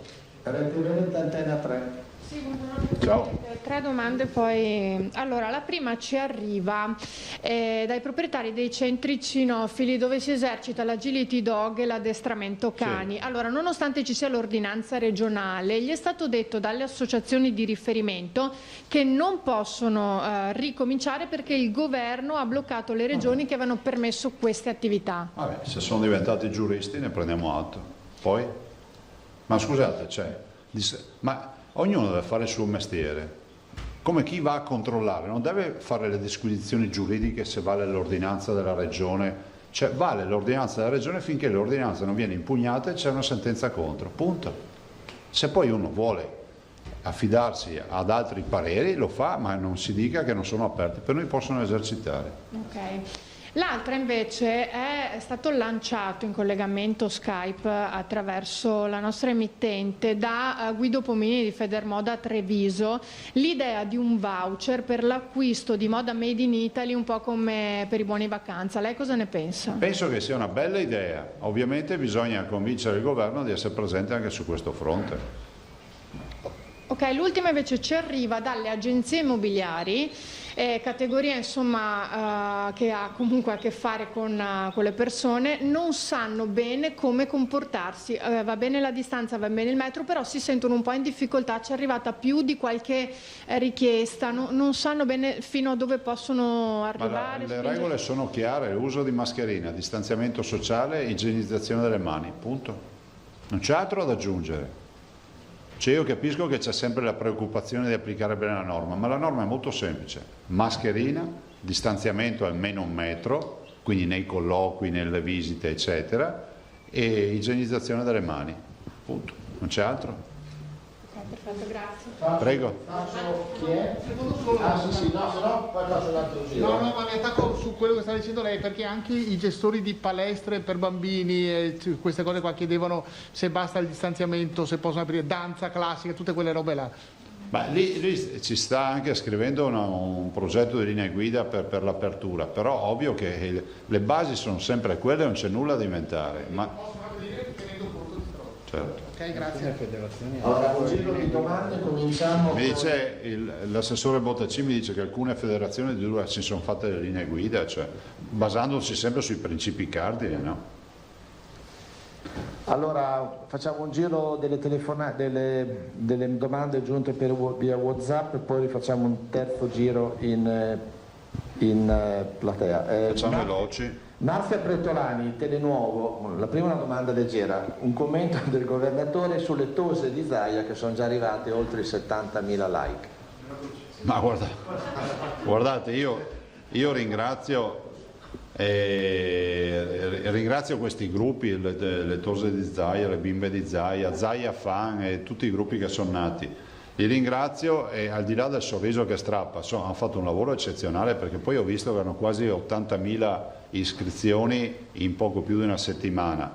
Ben venga, per noi è uno stimolo in più, però voglio anche dire una cosa, che invece di liquidare con un sorriso, io ho apprezzato che si sono date una finalità charity, quindi di volontariato, di donazione, e approfittano di questo network per fare delle cose utili per la comunità, e penso che è quello che bisogna scrivere, perché sono le regole che si sono date su questo fronte, cioè sia le tose di Zaia che gli altri portali, insomma, che gli altri gruppi. E quindi grazie per il sostegno e grazie anche per aver trasformato un sostegno che qualcuno magari lo vedeva così simpatico e semplicemente di diletto come un'operazione di sociale importante, perché poi un network di 80.000 signore che si sono messe insieme riescono a fare una grande raccolta anche di fondi e fare donazioni.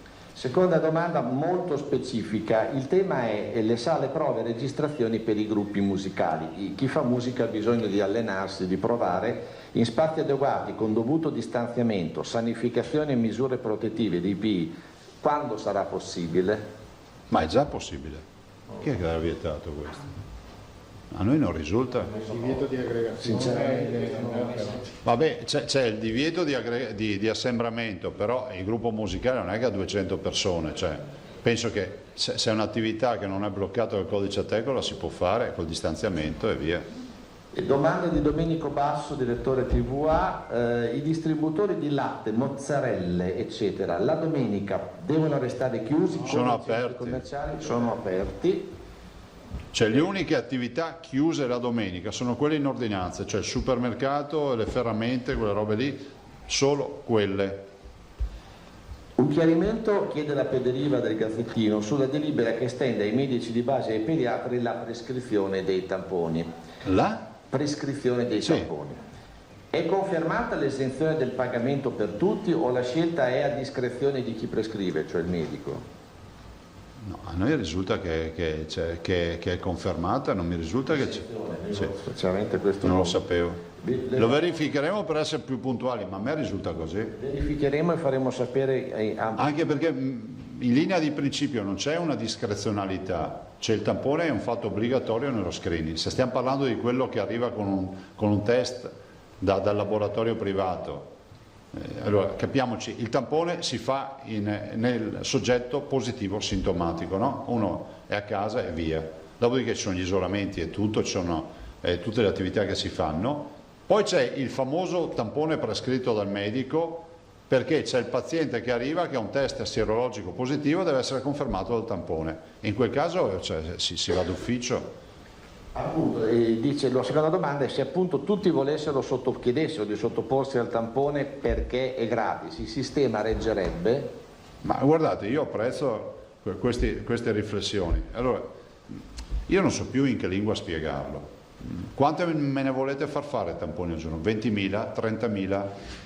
Scegliete voi un numero. Noi abbiamo un programma da 20.000 a regime, 30.000 per settembre, più se compriamo le macchine arriviamo a 50.000. Se compriamo le macchine, lo dico sempre a quelli che fanno le pulci tutto quello che dico, del resto non hanno sempre il cervello acceso. E allora fate anche 50.000, giusto? Che mi sembrano un po' troppi, facciamo 30.000. Siamo 5 milioni di veneti, fate la divisione e vi rendete conto cosa significhi fare tutti questi tamponi, quanti giorni ci vogliono. Cioè, è sicuramente in linea di principio, sarebbe bello che tutte le mattine tutti potessero avere il tampone, ma vi ricordo che c'è un tempo materiale per farli, ci sono delle modalità, ci sono dei limiti di esecuzione e comunque vi ricordo che il tampone è una fotografia, è un'istantanea, perché anche tutta noi siamo quelli di tamponi, però l'obbligo di dire che non possiamo far credere ai cittadini che il tampone sia un test diagnostico che dura a vita. È una foto perché un istante dopo, siccome il tampone becca la positività in linea teorica il 7° giorno dall'avvenuto contagio, facciamo che tu lo dico banalmente, eri a 6 giorni e 11 ore e mezza, ti fai il tampone, dopo mezz'ora, dico una banalità, diventi positivo. Cioè, capire bene che cos'è un tampone e comunque se lo fai sotto i 7 giorni sei col virus in corpo ma non ti becca il virus. Antonella Benenfatto, Asca News, prima domanda, come procede l'interlocuzione col governo per anticipare riapertura parrocchiere? Ho già detto. Due, sul fronte dei test sierologici, a che punto siamo? C'è una validazione? Ma ne abbiamo parlato in più occasioni, noi andiamo avanti con le sperimentazioni e anche sotto il profilo clinico vi ho detto che ci sono stati questi 12 pazienti trattati, presenteremo la relazione, ovviamente per un fatto di rispetto istituzionale prima verrà inviata all'Istituto Superiore della Sanità. Dati su R0 del Veneto, qual è al momento anche a fronte dei dati sul contagio? Cioè l'R0 a che punto è? Sì, sotto lo 0,3 è basso, però in tutta sincerità io sono ancora di quelli che guardano la pratica, no? Io avrei concluso... No, perché sto R0 si è attribuito un valore, sì, sicuramente è un dato epidemiologico importante, ci mancherebbe, capite? È come dire al medico, cioè il medico se ha esperienza dall'anamnesi capisce già se c'è una malattia in corso, no? In un paziente. Non è che bisogna fare tutta la lista di tutti i giri di tutte le macchine dell'ospedale perché c'è scritto nel manuale. Presidente, proprio sul plasma, se posso, avete già avuto dei riscontri vista la chiamata di ieri, perché esce il nuovo iPhone, c'è la fila, su queste cose molto più importanti forse? Sì, no, guardate, intanto noi abbiamo scritto a tutti i direttori generali, adesso si attiveranno per mandare una lettera e quindi dico a tutti evitate di venire a dire che nessuno mi ha chiamato, ste robe, non scampa nessuno. Uno può andare lo stesso. Al documento, sono stato dimesso, sono un ex Covid. Non incasinate le storie. Okay. Cioè, questo è un sangue particolare che deve avere una sua filiera. Arriverà la lettera a casa, quando arriva la lettera a casa ci sarà un numero di telefono, si chiama, chi vuole, io spero tutti, e si mette a disposizione. Peraltro ci sono già dei donatori che sono stati intercettati, perché è inutile che ve lo neghiamo, abbiamo già la banca con alcuni depositi, ovviamente sono stati fatti strada facendo, adesso vogliamo fare una roba a tappeto, siamo i primi a costituire questa banca del plasma. Ok? Albino Salmavolo, un'ultima domanda. Ancora un secondo, volevo tornare. Prego Albino. Sulla questione delle mascherine, Presidente. Sì. Perché è vero, non se ne trovano a 50 centesimi. Lei ha definito la mascherina l'unico strumento di massa salvavita, perfetto. C'è qualche farmacista generoso che ce le regala, però insomma è un po' difficile uscire e trovarle appunto a questo prezzo. Eppure il commissario Arcuri ha firmato un accordo con Federpharma e ha stabilito questi meccanismi, cioè il costo vengono 38 centesimi, questo è il costo industriale. Prima del Covid costavano 9 centesimi e potevamo comprare una mascherina a 25 centesimi, arrivavano dalla Cina, adesso è cambiato il materiale da quello che ho capito. Il governo si è impegnato a rifornire con un accordo con Federpharma le farmacie per abbassare il prezzo e portarlo appunto a quello pattuito, 50 centesimi. Però oggi tutti i giornali segnalano che siamo ad un punto morto. Allora, come se ne esce? Cioè, ha una proposta operativa concreta e il Veneto può studiare una soluzione ad hoc, perché hanno fatto un accordo con 5 aziende a livello nazionale per garantire l'autosufficienza, però forse un po' di fantasia e di maggiore coraggio decisionale potrebbe, come dire, accelerare le siamo procedure. diventati famosi per le mascherine, grazie a molti vostri colleghi. Ma noi ne abbiamo distribuiti 10 milioni grazie a Grafica Veneta che non abbiamo pagato, vorrei ricordare, no? C'è anche qualcuno che mette in dubbio che siano state pagate, come avessimo un conto segreto in regione. Vabbè, siamo a perdere. Io penso che per risolvere questo problema, intanto c'è un contingente di mascherine sul mercato che sono state prese in carico a valori molto più alti e che quindi sono fuori mercato. Bisogna intanto garantire il delta da 0,50 a quello che è il prezzo di vendita di oggi. Cioè io direi di ristorare tutto il magazzino che c'è ormai al dettaglio, in maniera tale che chi ha caricato le mascherine possa avere ristorato il delta, no? Cioè io le ho caricate, devo vendere 80 centesimi per guadagnarci e ci sia lo Stato che mi dà i 30 centesimi di differenza, punto. Visto considerato che riconosce come prezzo i 50 centesimi.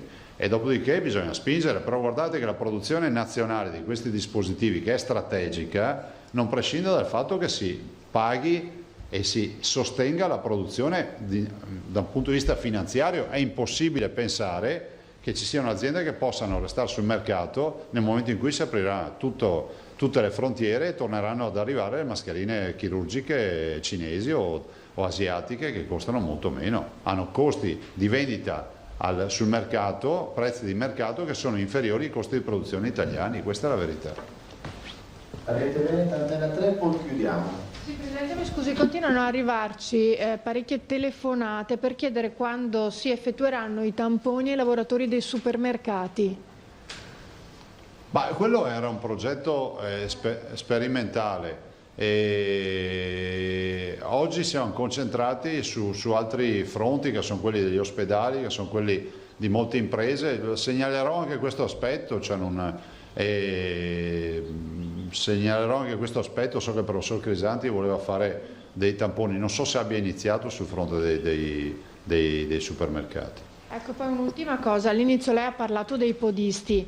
C'è una situazione a Venezia che già ha una specificità per la sua struttura e ci stanno arrivando più di qualche telefonata in cui dicono che tra le calli a volte esatto, quindi proprio riguarda anche proprio, ci sarà una specificità per la città o sarà una sorta in generale, di cioè, guardate che stiamo parlando di una malattia, di un virus, non è che possiamo mettere i nomi delle vie, cioè, e scrivere dove bisogna andare a correre, ragazzi. Cioè, non c'è mai nessuno, io non vedo mai nessuno che mette le dita nelle prese elettriche. Perché non le mettono? Perché sa che c'è la scossa. Cioè, dobbiamo fare una roba a addestrare i virus a tirare la scossa, perché così tutti capiscono che c'è il virus in giro. Noi abbiamo concluso, Presidente. Adesso io vi do 2 minuti di un oratore speciale, l'uomo degli ovi. Damiano, vieni qua. Accogliamolo con un applauso, Damiano.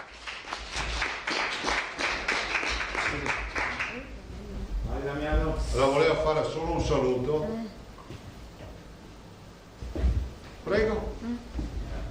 Lui ci ha mandato le uova. Damiano, parla poco. E poi sono nati i pulcini, oggi è venuto a controllare, ci ha portato anche altre attrezzature. Di un po' l'idea che ti sei fatto. Sì, vai.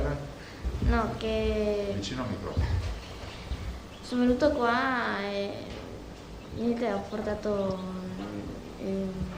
l'abbeveratoio, no, più che altro una ciotolina dove mettere Vicino. e mangiare. Poi abbiamo portato qua la chioccia artificiale, abbiamo già spostato 3 pulcini e 2 sono ancora in incubatrice e un altro l'abbiamo aiutato a uscire prima. Posso portarne uno? Sì.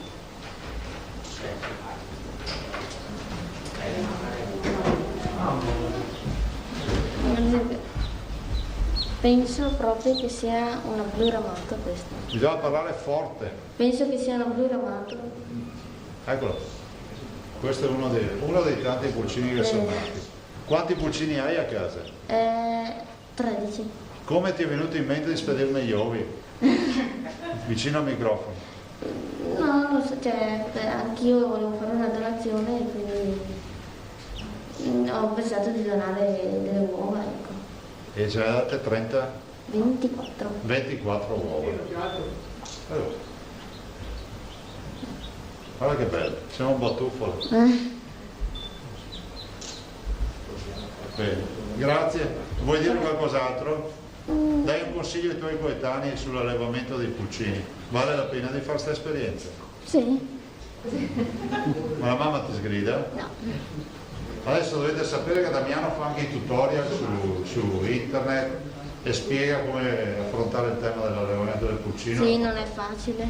Lo rimetto a casa. Come ti è nata questa passione? Mi è nata 3 anni fa quando ho preso 3 galline in una fiera, le ho portate a casa e vedendo che facevano le uova, piano piano mi sono sempre interessato e adesso niente, ho 3 pollai diversi, varie razze e 54 galline compresi i pulcini. Allevamento. Damiano, a Villa di Conte sei diventata una piccola star, giusto? Il mattino il gazzettino. Come hai vissuto insomma questo periodo di fama, chiamiamolo così? Sì, bene. Cioè, anche ho dovuto aumentare il numero delle galline perché tutti mi domandano le uova e quindi ho dovuto aumentare il numero delle galline. Niente, poi... Avete capito perché il Veneto è il futuro? Altro che sapersi arrangiare, questa è la storia. Damiano, ti facciamo un applauso, grazie.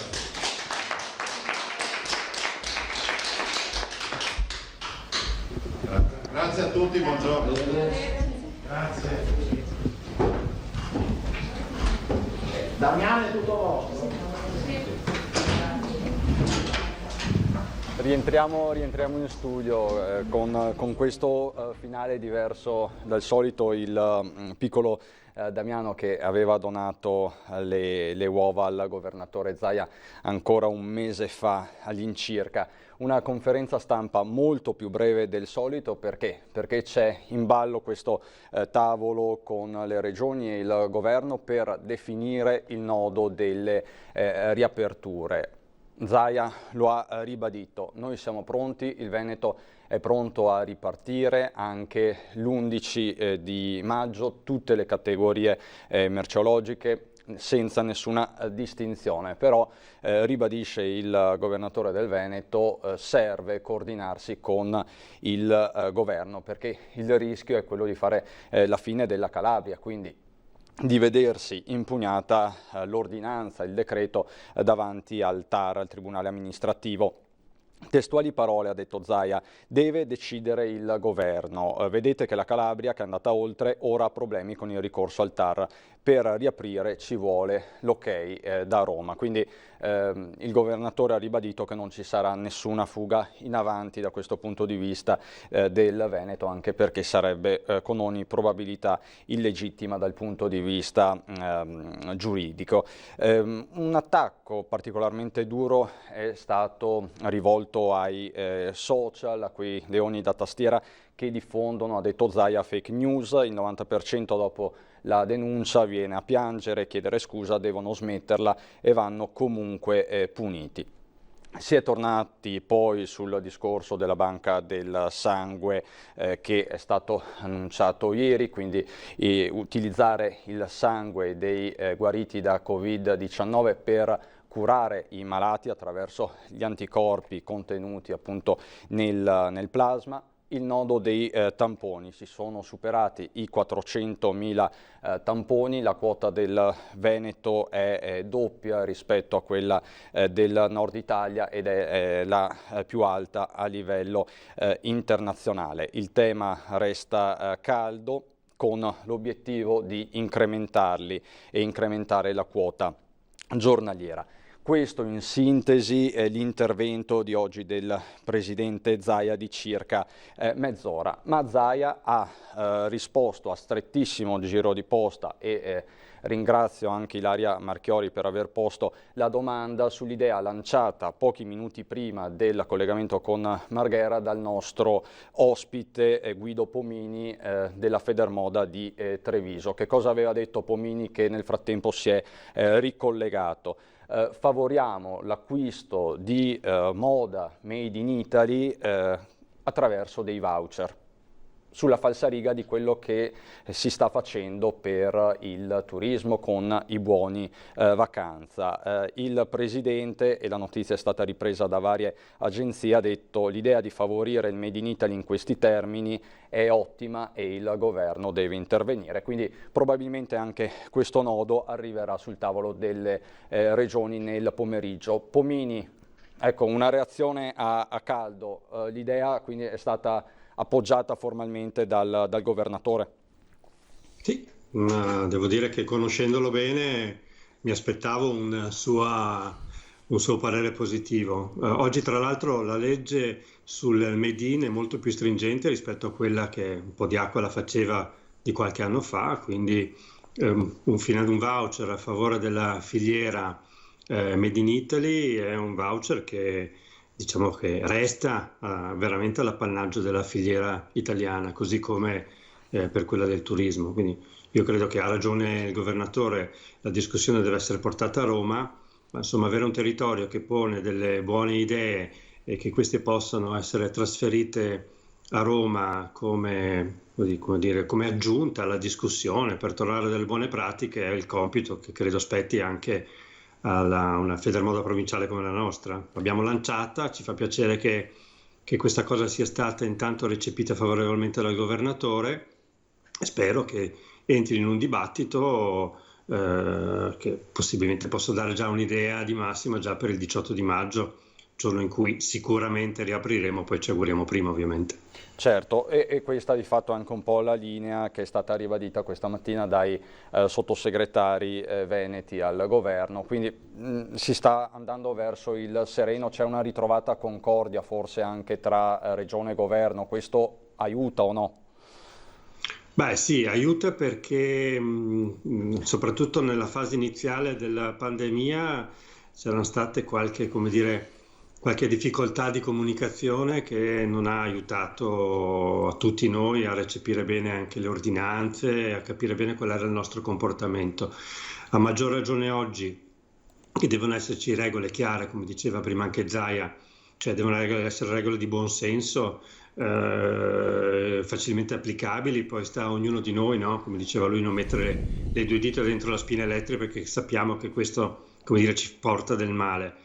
Però più il messaggio è semplice, più è chiaro, più è condiviso, più viene recepito. Mi pare che negli ultimi tempi, almeno per quello che riguarda la nostra regione, ci sia stato l'atteggiamento corretto, il più corretto possibile. Anche perché quello che stanno chiedendo di fatto i negozianti, i commercianti, sono certezze. Sulla data innanzitutto e poi sui protocolli di sicurezza di cui parlavamo anche prima, quindi il fatto che ci sia una voce unitaria aiuta alla ripresa sostanzialmente.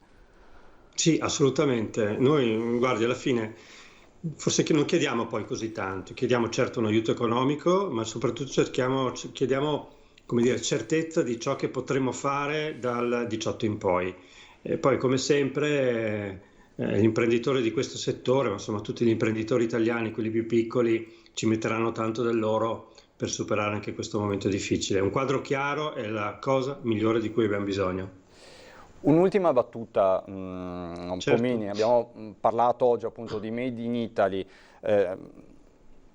Ribadiamo quanto è importante il Made in Italy per le filiere produttive venete, perché abbiamo il calzaturiero del Brenta, lo Sport System, l'occhialeria, tutta la tematica degli accessori moda, il distretto delle pelli, della Concia a Vicenza. Ho dimenticato qualcuno? Ma no, sì, probabilmente sì, perché ce ne sono talmente tanti di settori che anch'io che addetto al settore non li conosco tutti. Cioè, partiamo solo da questo dato. La parola Made in Italy è in assoluto la parola più cliccata al mondo in internet, quindi vuol dire che il valore di questo made è, come dire, riconosciuto in tutto il mondo. Abbiamo vissuto anni in cui, complice una legge sul made in piuttosto vasta, permissiva, molte aziende hanno cercato di portarsi a casa qualche vantaggio in più andando a produrre i capi all'estero e finendoli in Italia. Oggi, al di là della legge, molte aziende del settore della moda, quello soprattutto dell'alta moda, hanno compreso che produrlo in Italia e come dire, marcarlo Made in Italy ha un valore aggiunto inestimabile, che va ben oltre ai costi di produzione che si devono, come dire, sostenere in più rispetto ad altri paesi, e questo è, secondo me, un primo passo significativo rispetto come dire, a ridare il giusto valore alla filiera produttiva. Noi rispetto al passato abbiamo qualche opportunità in più, proprio perché c'è un nuovo patto tra chi produce e chi vende rispetto al valore di un prodotto fatto in Italia, e questo patto il consumatore finale lo sta comprendendo. Lo comprende e lo vede. Sì, Pomini, grazie. Abbiamo lanciato un messaggio e questo è l'importante. In bocca al lupo, ci aggiorniamo presto. Viva il lupo. Viva Grazie, sempre, buona viva il salute. lupo. Arrivederci, buon lavoro. Arrivederci, anche a lei. Ecco, questo era il responsabile della Federmoda di Treviso, Pomini. Abbiamo commentato insieme le parole di Zaia. Ci sono i dati del contagio diffusi dalla Regione del Veneto con Azienda Zero. Il Presidente li ha anticipati alle 12:30, vediamoli insieme con maggiore calma. Tra le 17 di ieri pomeriggio e le 8 di questa mattina ci sono stati 57 nuovi casi di positività al virus in tutta la regione del Veneto. Il record spetta a Verona, su 57, 33 nel veronese. Le altre province crescono di poco: Venezia 10 casi in più, Treviso 2 casi, un caso a Belluno, 0 casi, quindi 0 contagio a Rovigo. Continuano a diminuire anche i casi attualmente positivi, che sono 6.534, mentre i soggetti negativizzati 10.430, quindi i soggetti anche guariti, quei soggetti che potrebbero poi donare il loro sangue a quella famosa banca del sangue di cui stiamo parlando in queste 24 ore e appunto mettere a disposizione il loro sangue, ma soprattutto i loro anticorpi ai malati. Continuano a diminuire anche i soggetti in isolamento domiciliare, 5.773. 3 settimane fa, un mese fa, parlavamo di 21.000 soggetti in isolamento domiciliare, quindi anche questo è un dato, cartina di tornasole, molto ma molto importante.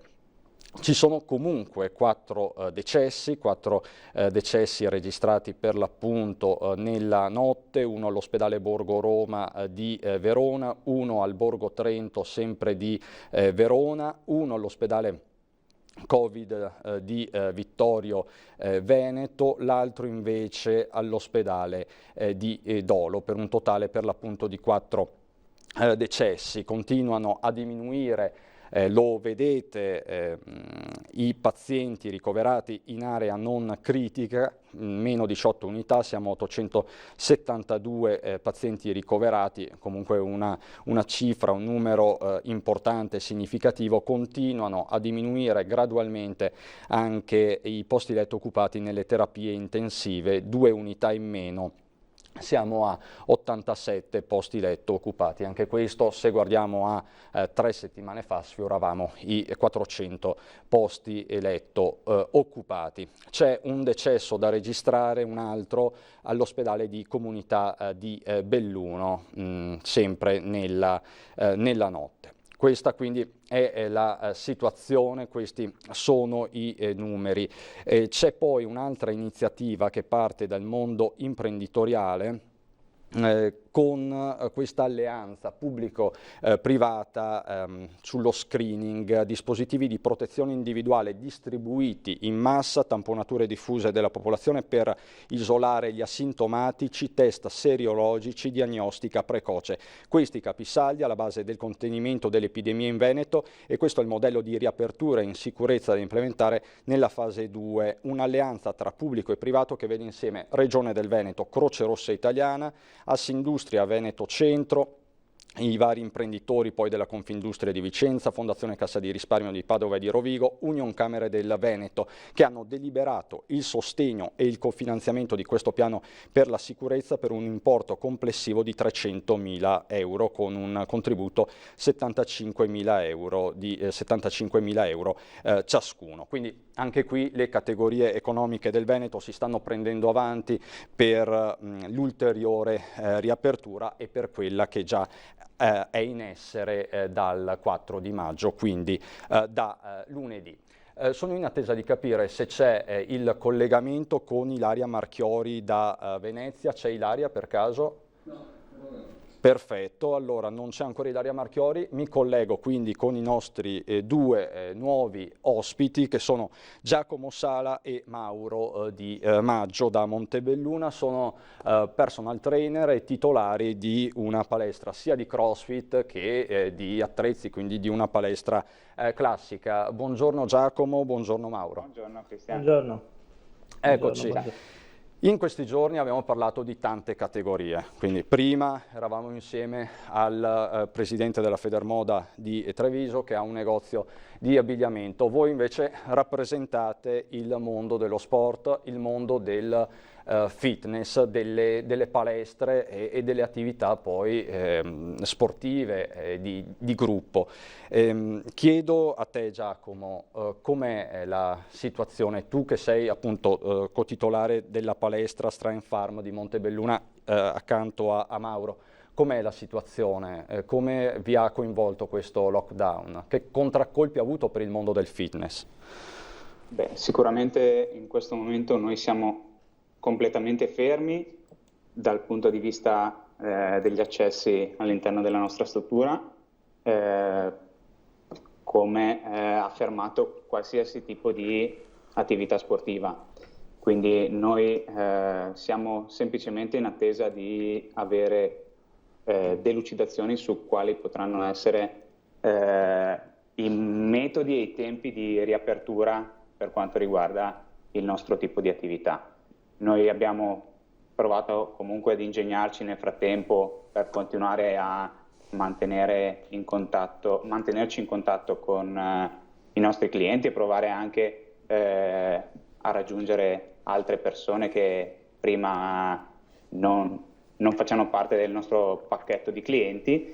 E comunque, come qualsiasi tipo di attività, noi siamo in un momento di pausa forzata, ecco. Ecco, una pausa forzata. Voi però appunto vi siete dati da fare e mi spiegavi, avete anche noleggiato i vostri attrezzi sostanzialmente. Esatto. Ecco, spiegaci un attimo.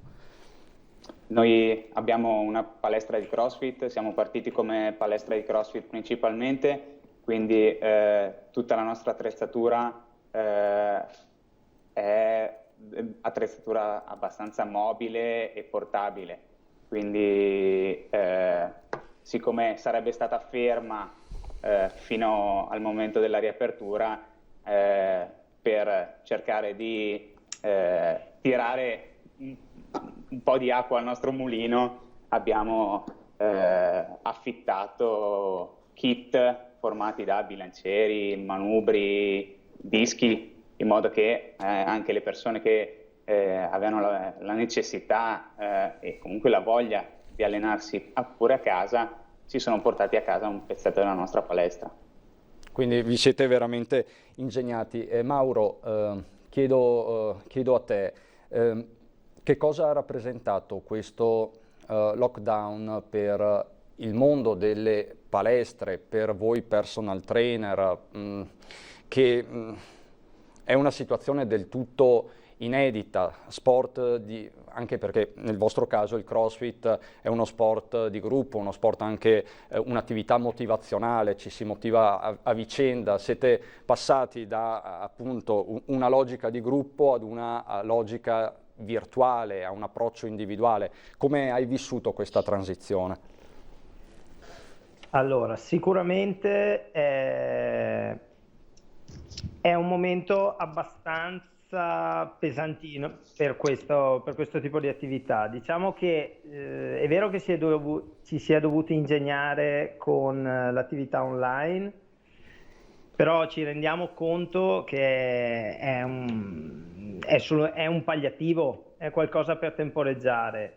La situazione è impegnativa per tutto ciò che è il fitness a livello generale, perché comunque il mondo del fitness è stato abbastanza lasciato in disparte per quelli che sono i discorsi in relazione al problema Covid. Quindi c'è probabilmente un po' di polemica anche nelle mie parole a proposito. Uscire adesso Mauro, quindi tu dici il mondo del fitness, dello sport, delle palestre è stato un po' dimenticato? Assolutamente, è stato molto dimenticato.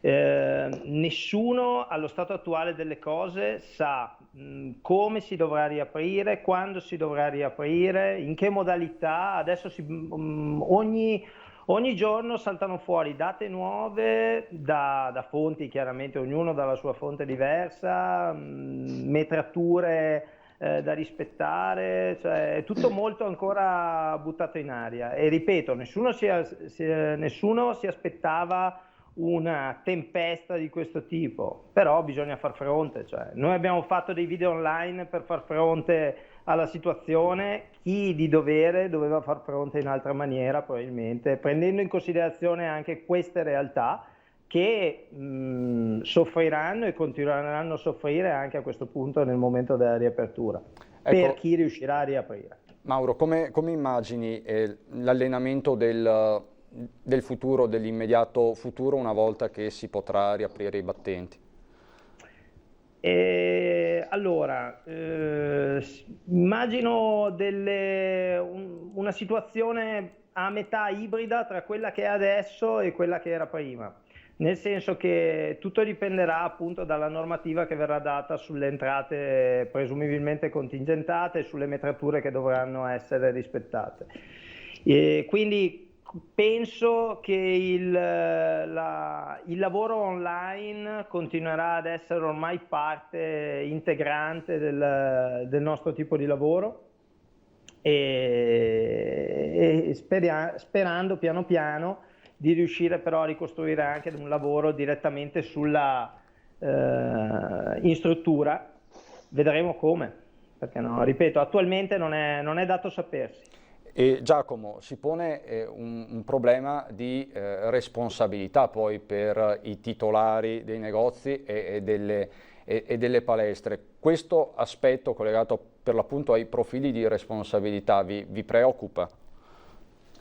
Beh, certamente ci preoccupa questo non sapere esattamente come dovremmo muoverci, perché fino a che non ci sarà una direttiva chiara e letta nello stesso modo da tutti quanti, noi non possiamo prenderci la responsabilità di aprire una struttura come la nostra che comunque impone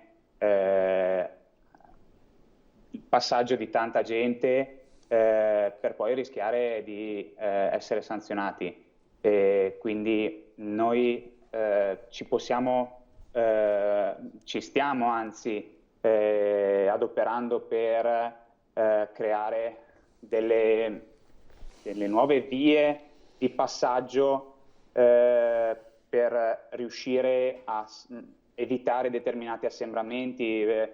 Dovremo ridurre gli accessi all'interno della struttura, dovremo creare delle vie guidate di entrata e di uscita, eccetera, eccetera, ma fino a quando noi non avremo una certezza per poter lavorare, non lo faremo sicuramente di nostra spontanea volontà. Dovrete creare anche più corsi, più classi, si chiamano nel fitness, quindi dilazionare i partecipanti, spalmarli su più orari probabilmente. Questa cosa sicuramente non è facile. Mauro, dimmi. Prego. Questa cosa non è particolarmente facile però, perché allora in linea di massima l'attività che c'era prima, e non parlo solo per me ma in generale per tutte le palestre che ci sono, era già abbastanza satura, proprio perché l'offerta deve essere quasi, non dico H24, ok?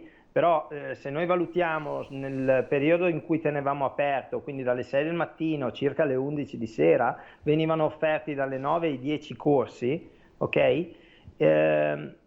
Farne di più obiettivamente diventa un po' impegnativo, in quanto si sposa in mala maniera con quello che sono poi i ritmi lavorativi dei clienti.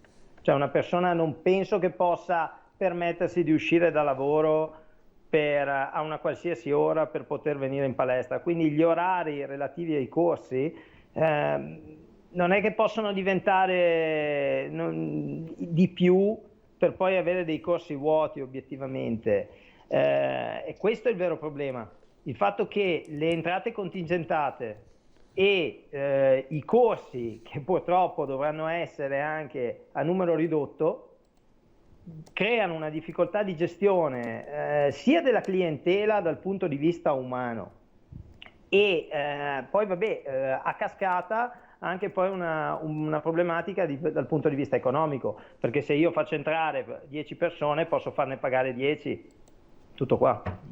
Certo. E ragazzi, posso chiedervi se potete rimanere un attimo con noi? Adesso mi collego con Venezia, poi ritornerei da voi e vorrei cambiare un po' i toni e chiedervi alcuni consigli di allenamento, perché sono tanti anche gli uomini, le donne di una certa età che ci chiamano per avere consigli, che seguono anche le nostre lezioni di fitness, quindi poi vorrei avere dei consigli da parte vostra. Volentieri. Grazie. Siamo qua. Chiedo, ecco, vedo Ilaria Marchiori collegata da Venezia. Ilaria, mi senti? Io vi sento, voi sì, adesso mi ti sentiamo e ti vediamo. È stata una conferenza stampa molto breve, ma sono stati lanciati dei messaggi abbastanza chiari sul fronte delle riaperture, o sbaglio? Sì, no, non ti sbagli assolutamente, breve ma intensa, anche perché come ha detto poco fa il governatore prima di salutarci, doveva appunto tornare alla videoconferenza che si sta svolgendo insieme ai governatori delle altre regioni, perché si stanno delineando alcuni punti. Tra l'altro il Presidente che ha detto noi siamo per la riapertura totale, che potrebbe avvenire anche prima del 18 maggio, dunque si parla dell'11 maggio, e sulla stessa nostra linea ci sono anche parecchi altri presidenti di regione. Quindi se al termine di questa videoconferenza, di questa riunione tra tutti i governatori, le idee saranno comunque quelle comuni, verrà redatto un documento da presentare, da sottoporre al governo proprio con delle precise richieste. Questo lo sapremo però al termine di questa videoconferenza. In questo documento documento,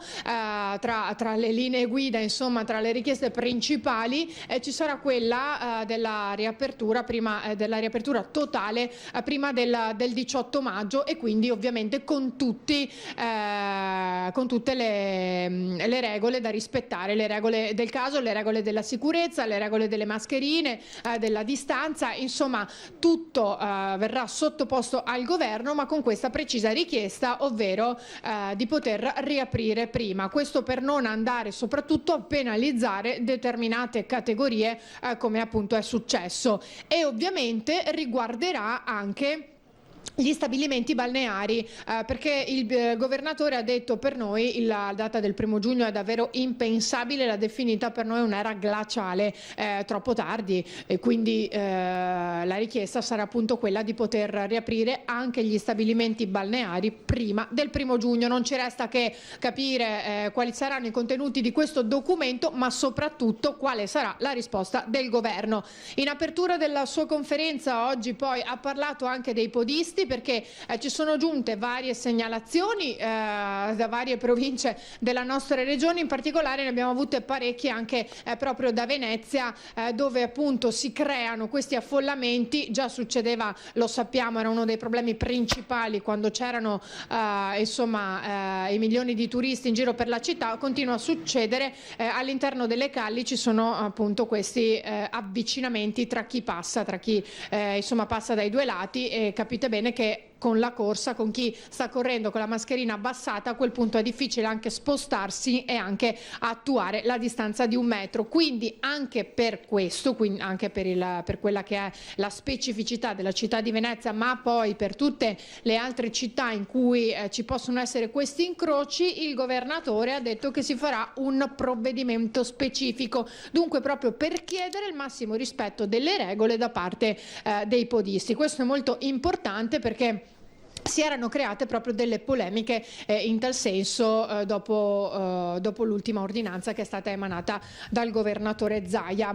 Ancora importante, ha ribadito l'utilizzo della mascherina, l'obbligatorietà della mascherina, dunque lo ricordiamo, va utilizzata sempre, va poi mantenuto il metro di distanza, i guanti per chi li avesse, perché adesso sappiamo che è difficilissimo anche trovarli, o comunque il gel disinfettante per le mani, che lo ricordiamo per essere efficace deve avere almeno il 60% di alcol. E poi c'è stata questa bella notizia, abbiamo visto qui il piccolo Damiano, il bimbo che ormai è diventata una star di Villa del Conte, perché ha donato le 24 uova. Sono nati alcuni dei pulcini e poi gli abbiamo fatto un'intervista a parte che vi proporremo poi nel corso dei nostri telegiornali di questa sera, perché insomma abbiamo scoperto da dove è nata questa passione di Damiano, come è nata. Abbiamo parlato anche con la sua mamma, che ci ha raccontato insomma anche quelle che possono essere le difficoltà, no? Di poter seguire queste galline, la nascita dei pulcini, ma soprattutto di prendersene cura. Questa è un po' la sintesi, Christian del punto stampa odierno del presidente Zaia. Tra l'altro Damiano che ha fatto intendere di aver incrementato la propria attività sostanzialmente. Sì, esattamente, è andata così. Tra l'altro è davvero bravissimo, perché lui ha 12 anni, la sua passione è nata circa 3 anni fa, ma è molto preciso, riesce a conoscere le diverse specie, no, di galline, tra quella padovana e poi le altre. Riesce anche a riconoscere appena un pulcino è nato, se è di sesso maschile o di sesso femminile, non di tutte le razze, però di alcune ci riesce, per cui è davvero bravo, è un mondo da scoprire anche attraverso i suoi occhi, soprattutto un bambino così piccolo con una passione in realtà così grande. Con le idee ben chiare. Ilaria, un ultimo flash, è stata ripresa dalle agenzie anche la tua domanda sul Made in Italy e sul voucher per il Made in Italy. Ci siamo anche collegati di nuovo con il presidente della Federmoda di Treviso. Mi è parso di capire che l'idea di un voucher per il Made in Italy sia piaciuta parecchio a Zaia. Sì, gli è piaciuta parecchio, anzi la sposa in pieno, ha detto che potrebbe essere proprio, che è un'ottima proposta e potrebbe senza dubbio essere un'ottima iniziativa, e ovviamente questo andrebbe ad aiutare non poco il settore. Ilaria, quindi potrebbe anche darsi che verrà presa in considerazione seriamente, soprattutto attuata e messa in pratica. Speriamo di aver lanciato una proposta che possa appunto essere presa in considerazione e diventare operativa. Ti chiedo solo un'ultimissima cosa. Zaia ha utilizzato termini abbastanza forti oggi contro i leoni e da tastiera. Come mai questi toni così forti oggi? Beh, perché soprattutto negli ultimi giorni ci sono state si sono create alcune polemiche, c'è chi insomma da più parti ha attaccato un po' il governatore perché comunque c'era forse un po' di confusione, o forse non erano state capiti a sufficienza i contenuti dell'ordinanza. Poi insomma sappiamo benissimo che il nostro governatore non vuole mai dare spazio a polemiche, non l'ha mai fatto insomma finora, a meno che non ci fosse proprio la necessità di avere una risposta, e non l'ha fatto soprattutto in questi 2 mesi in cui si doveva dare spazio solamente all'emergenza del coronavirus. Però ogni tanto evidentemente anche lui non ce la fa e quindi lancia le sue frecciate. Dunque chi sicuramente è stato protagonista di queste polemiche, di questi commenti anche via social, ha recepito assolutamente il messaggio del Presidente. Ilaria, grazie mille, grazie a te Sandro Ponchio, ci sentiamo per le edizioni dei telegiornali. Grazie. A voi, grazie a voi. E ritorniamo dai nostri 2 giovani ospiti per parlare di allenamento. Tra le attività abbiamo visto che vogliono e devono riaprire, ci sono le palestre, un mondo molto variegato che va dalla palestra classica ai box di CrossFit, come nel caso dei nostri amici, che appunto hanno anche comunque una palestra con attrezzi classici. Le piscine comunali, gli impianti sportivi in genere. Sono centinaia le imprese in tutto il Veneto, migliaia gli addetti, personal trainer, segreterie, addetti alla pulizia, un indotto fenomenale, anche perché poi se parliamo di filiera produttiva, in Veneto, proprio nella zona di Montebelluna, c'è il distretto dello Sport System, uno dei principali a livello mondiale della calzatura sportiva, quindi di fatto è una filiera nel vero senso della parola, dal produttore al consumatore finale, che in questo caso è il soggetto che si allena. Giacomo, ritorno da te per chiederti come è stata recepita, come sono state recepite le vostre lezioni online di fitness, di CrossFit?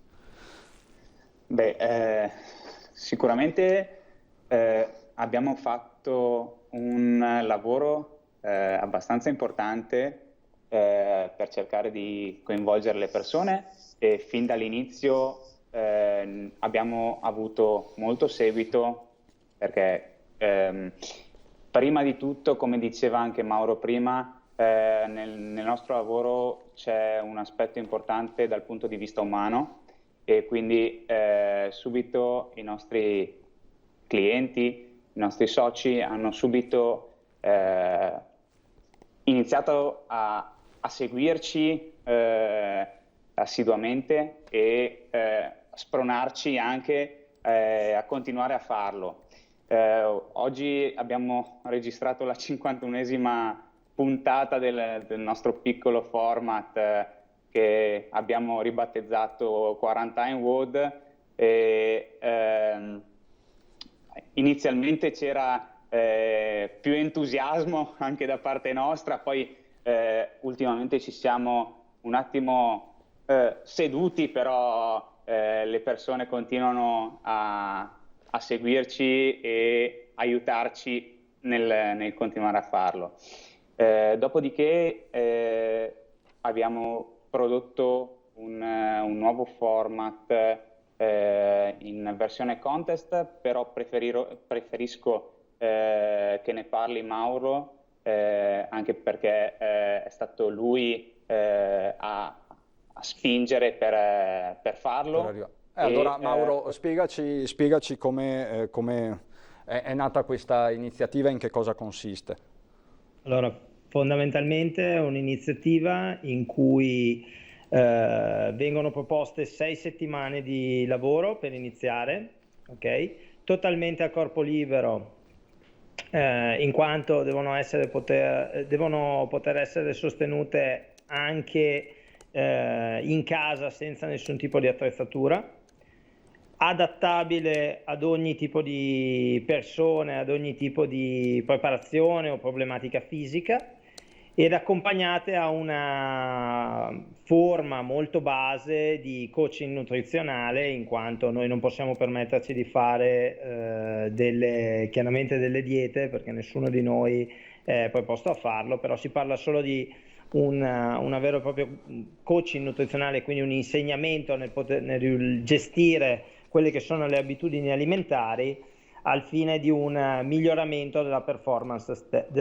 stessa. Alla fine di questo percorso vengono poi valutati gli eventuali miglioramenti e viene premiato con un premio vero e proprio chi dimostra il miglioramento più importante. Una sfida complessa, perché la dieta in quarantena penso sia stata molto difficile per molti. Ma in realtà è solo una forma mentale, nel senso, non è ripeto, quando si parla di diete si parla solo di un po' di educazione alimentare, niente di particolare. Diciamo consigli nutrizionali per... Esattamente. Esatto. Un ultimo flash, ragazzi, come ci si allena in quarantena? Che precauzioni bisogna avere in casa? Bisogna garantirsi uno spazio vitale di libertà di movimento? Cosa possiamo dire anche a chi ci sta guardando? Giacomo. Certo, sicuramente è necessario avere lo spazio per poterlo fare in sicurezza, perché dietro l'angolo ci sta qualsiasi tipo di imprevisto, quindi è necessario avere lo spazio per potersi muovere. Dopodiché avere un minimo di attrezzatura anche costruita artigianalmente può aiutare, e comunque su internet si possono trovare 1000 modi per potersi costruire degli attrezzi, anche solamente delle sacche appesantite, prendendo un vecchio zaino e buttandoci dentro tutto quello che può pesare e di cui non abbiamo bisogno, ecco, che non sia fragile. Dopodiché avere una superficie su cui non si scivoli è sicuramente importante. Fondamentale. Chiedo a te, Mauro, un'ultima battuta, così per sintetizzare tutto quello che ci siamo detti. Cosa chiede alla politica il mondo del fitness in questa fase? Quali sono le vostre richieste per poter ripartire e ritornare a programmare un futuro per voi e per chi e per i tanti che vi seguono? Allora, sicuramente per prima cosa un po' di chiarezza, nel senso che fino a che non vengono dettate dei punti, delle regole che siano però sostenibili poi per l'economia di ogni struttura, è difficile parlare del resto. Dopodiché bisognerà capire un attimo, ripeto, tutto quello che sarà relativo alle igienizzazioni piuttosto che alle entrate contingentate. Io direi che, ripeto, si riassume con una parola sola: chiarezza. E ecco, se devo aggiungere un po' di capiamo che non è un problema che possiamo possiamo dare direttamente a chi prende le decisioni, però un po' di celerità, perché noi è 2 mesi che bene o male che siamo chiusi, e 2 mesi senza nessun tipo di entrate, congelando poi magari gli abbonamenti, perché giustamente una persona che non viene, che non sfrutta l'attività non può permettere, non è giusto che veda il suo abbonamento piano piano che continua a passare, quindi congelando gli abbonamenti e quindi di conseguenza per l'attività vuol dire portare ancora avanti un'entrata economica, quindi posticipare ancora un'entrata economica, quindi chiarezza e celerità, velocità nel prendere determinate decisioni. Voi siete pronti a partire? Nel caso in cui ci fossero queste 2 condizioni, voi siete pronti a noi fare... saremmo stati pronti probabilmente dopo 3 giorni che c'è stato il problema. Basta poi mettersi l'impegno, ci si mette lì, ci si sistema e si fanno le cose, però bisogna sapere che cosa bisogna fare. Grazie a Mauro Di Maggio e Giacomo Sala della Strength Farm di Montebelluna. In bocca al lupo, ragazzi. A presto, buon lavoro. Al lupo. Grazie mille a voi, buona giornata. Buona giornata. Buona giornata. Adesso per noi c'è un breve break pubblicitario. A dopo.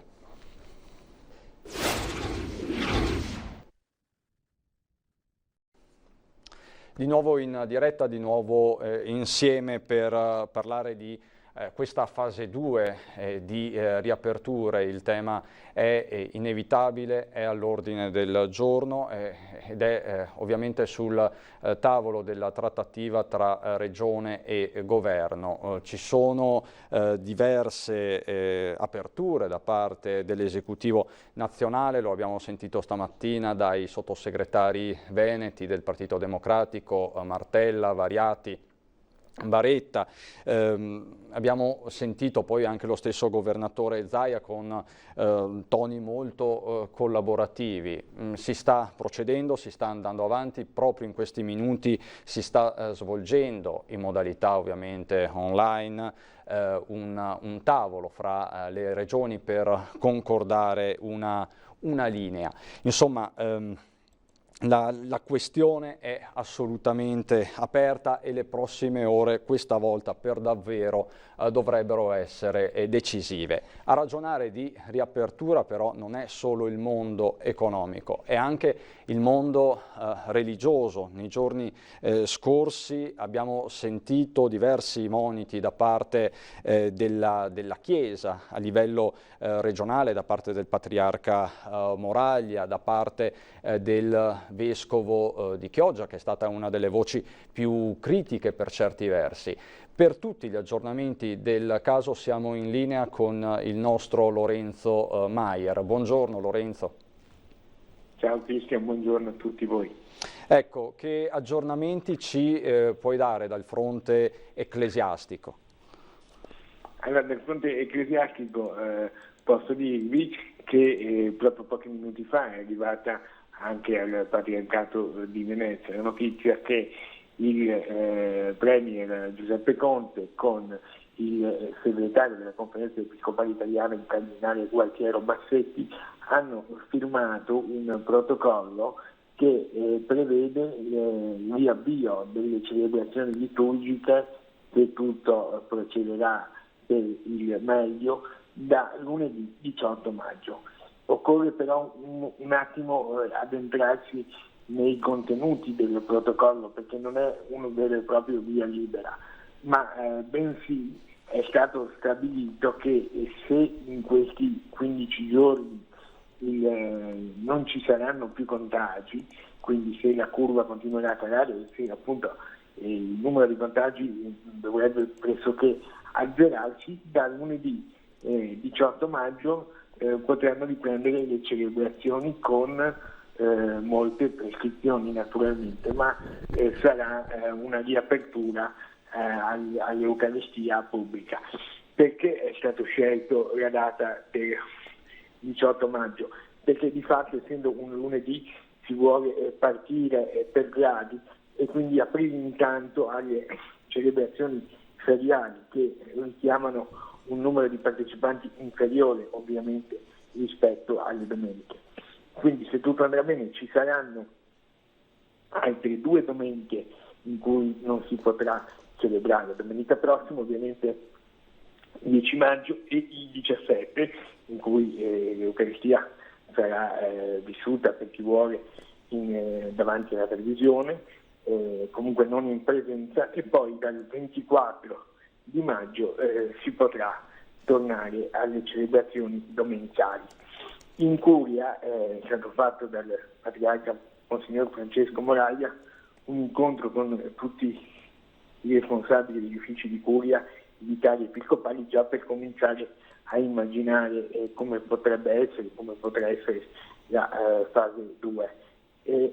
Ci saranno naturalmente delle prescrizioni, nel senso che ovviamente si dovrà mantenere il distanziamento sociale, si dovrà indossare per i fedeli sicuramente la mascherina, i dispositivi di protezione, ci dovrà essere il controllo della temperatura, cosa che è già stata un po' così dibattuta per la celebrazione dei funerali, che sono al momento l'unica celebrazione liturgica cristiana possibile. E ci sarà ovviamente un numero limitato che potrà accedere alle messe, per cui si sta immaginando di sicuramente aumentare il numero delle celebrazioni, di trovare dei luoghi consoni e si aspetterà di capire quale sarà il numero massimo consentito. Si ragionava già sui numeri, se per le celebrazioni dei funerali la capienza massima è stata stabilita in 15 persone, certamente si cercherà di andare un po' al rialzo da questo numero di partenza, ma non ci si deve aspettare che saranno autorizzate la presenza di 100 persone, per esempio, per cui ci potrà essere forse il raddoppio di questa cifra, ma poco di più. Questo tra l'altro, Lorenzo, significa anche fare probabilmente officiare più sante messe nel corso della giornata. La cosa però diventa difficile di fronte alla crisi vocazionale, perché di fatto anche i preti, gli officianti sono sempre meno e ci sono delle difficoltà operative nel garantire anche questa possibilità di culto.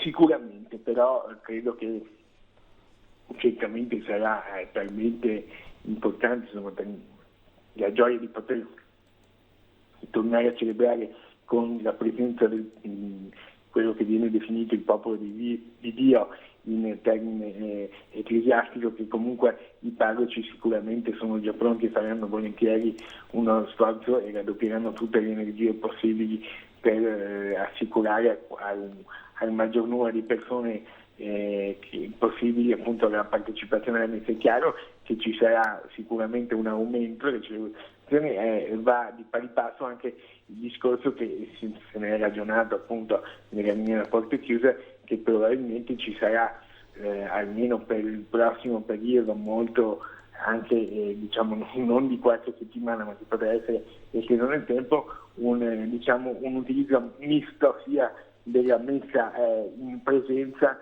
sia anche però dell'utilizzo della messa trasmessa attraverso i canali di comunicazione, le televisioni, le pagine social delle parrocchie e quant'altro, perché per esempio abbiamo visto a Odelzo che già mi sembra domenica scorsa una parrocchia del nostro Veneto ha invitato i fedeli a assistere alla messa davanti ai nostri schermi, alla nostra antenna 3 Rete Veneto, e poi ha invitato i fedeli a presentarsi per esempio per ricevere la comunione. Così è stato, c'è chi ha raccontato che c'è stata una fila di 2 ore di 2 ore di tempo pur di ricevere la comunione, quindi ci sarà un utilizzo molto probabilmente misto, ecco, un po' di presenza e un po' di supporto della tecnologia e dei mezzi di comunicazione. Certo, un supporto social che ormai è inevitabile per tutti i comparti sostanzialmente. L'aspetto più doloroso, forse Lorenzo, correggimi se sbaglio, di tutta questa vicenda, di questi mesi di lockdown dal punto di vista religioso è quello dei funerali, ovviamente. L'ultima presa di posizione particolarmente forte è stata quella di Monsignor Adriano Tessarollo, il vescovo di Chioggia, che sulla fase 2 e proprio sui funerali ha detto siamo stati gabbati. Ecco, come ha vissuto la Chiesa, come sta vivendo la Chiesa l'aspetto delle esequie e dei funerali? Diciamo che intanto Monsignor Tessarollo possiamo dire che è stato un po' un apripista, nel senso che dopo questo suo, possiamo chiamarlo sfogo, anche sicuramente grazie al suo intervento, in realtà è stato trovato l'accordo appunto che non era più obbligatorio misurare la temperatura da parte dei parroci, e quindi già questo è riuscito a portare a casa un'apertura abbastanza importante, sempre basandosi sul discorso che non si vuole rischiare nulla, non si vogliono trasgredire norme, anzi si vuole dare la massima attenzione a quelle che sono le disposizioni che vengono date e attenersi a queste, però ci si vuole anche fidare un po' delle persone, quindi a fare appello un po' alla responsabilità, un po' lo stesso discorso un po' della mascherina, ci si fida che chi viene all'Eucaristia sia in condizioni fisiche opportune per poterlo fare, per non mettere a rischio gli altri. Lorenzo, sicuramente questa è stata un'apertura importante. Lorenzo, ti chiedo un ultimo flash di tutt'altra natura. Tu sei un esperto conoscitore della realtà veneziana e lidiense. Come procede la situazione al lido di Venezia e nelle isole? Si sta lavorando in vista della stagione turistica. Qual è la fotografia allo stato attuale? La fotografia è una fotografia di attesa, nel senso che ovviamente si sono messi in moto i gestori delle spiagge, come abbiamo già raccontato, ma si attende di avere delle indicazioni chiare di quando e come si potrà aprire. Ecco. E in base a quelle che saranno le disposizioni che riguarderanno non solo ovviamente l'Isola di Venezia e non solo Venezia, il centro storico della Laguna, ma un po' tutta il Veneto, in base a quelle che saranno le disposizioni che verranno date, si cercherà poi di attrezzarsi al meglio. Oggi il sindaco di Lignano, poi il nostro collega Filippo Forse certamente ce lo racconterà, ha avuto proprio uno sfogo anche su questo, sul fatto che il governo, insomma, a suo dire non sta dando delle indicazioni chiare su un piano per le riaperture, tenendo presente che pensare a una riapertura il 1 di giugno per i tempi che poi ci vogliono per attrezzare il tutto, parlare del 1 giugno è come dire domani mattina, ecco, per cui ci vogliono, aspetto giro di posto delle indicazioni chiare, poi sulle basi di quelle che saranno le indicazioni si vedrà, si aprirà tutta un'altra partita, perché ci sarà chi deciderà di aprire, chi probabilmente si sente dire purtroppo che anche alcuni stabilimenti balneari stanno pensando se vale la pena di aprire. Certo. Lorenzo, io ti ringrazio per questo aggiornamento su più fronti. Grazie a Lorenzo Maier, buon lavoro. A voi, buongiorno. Adesso per noi c'è un momento di pubblicità, poi ci colleghiamo con il candidato, l'antizaia del Partito Democratico alle prossime elezioni regionali, Arturo Lorenzoni, dopo la pubblicità.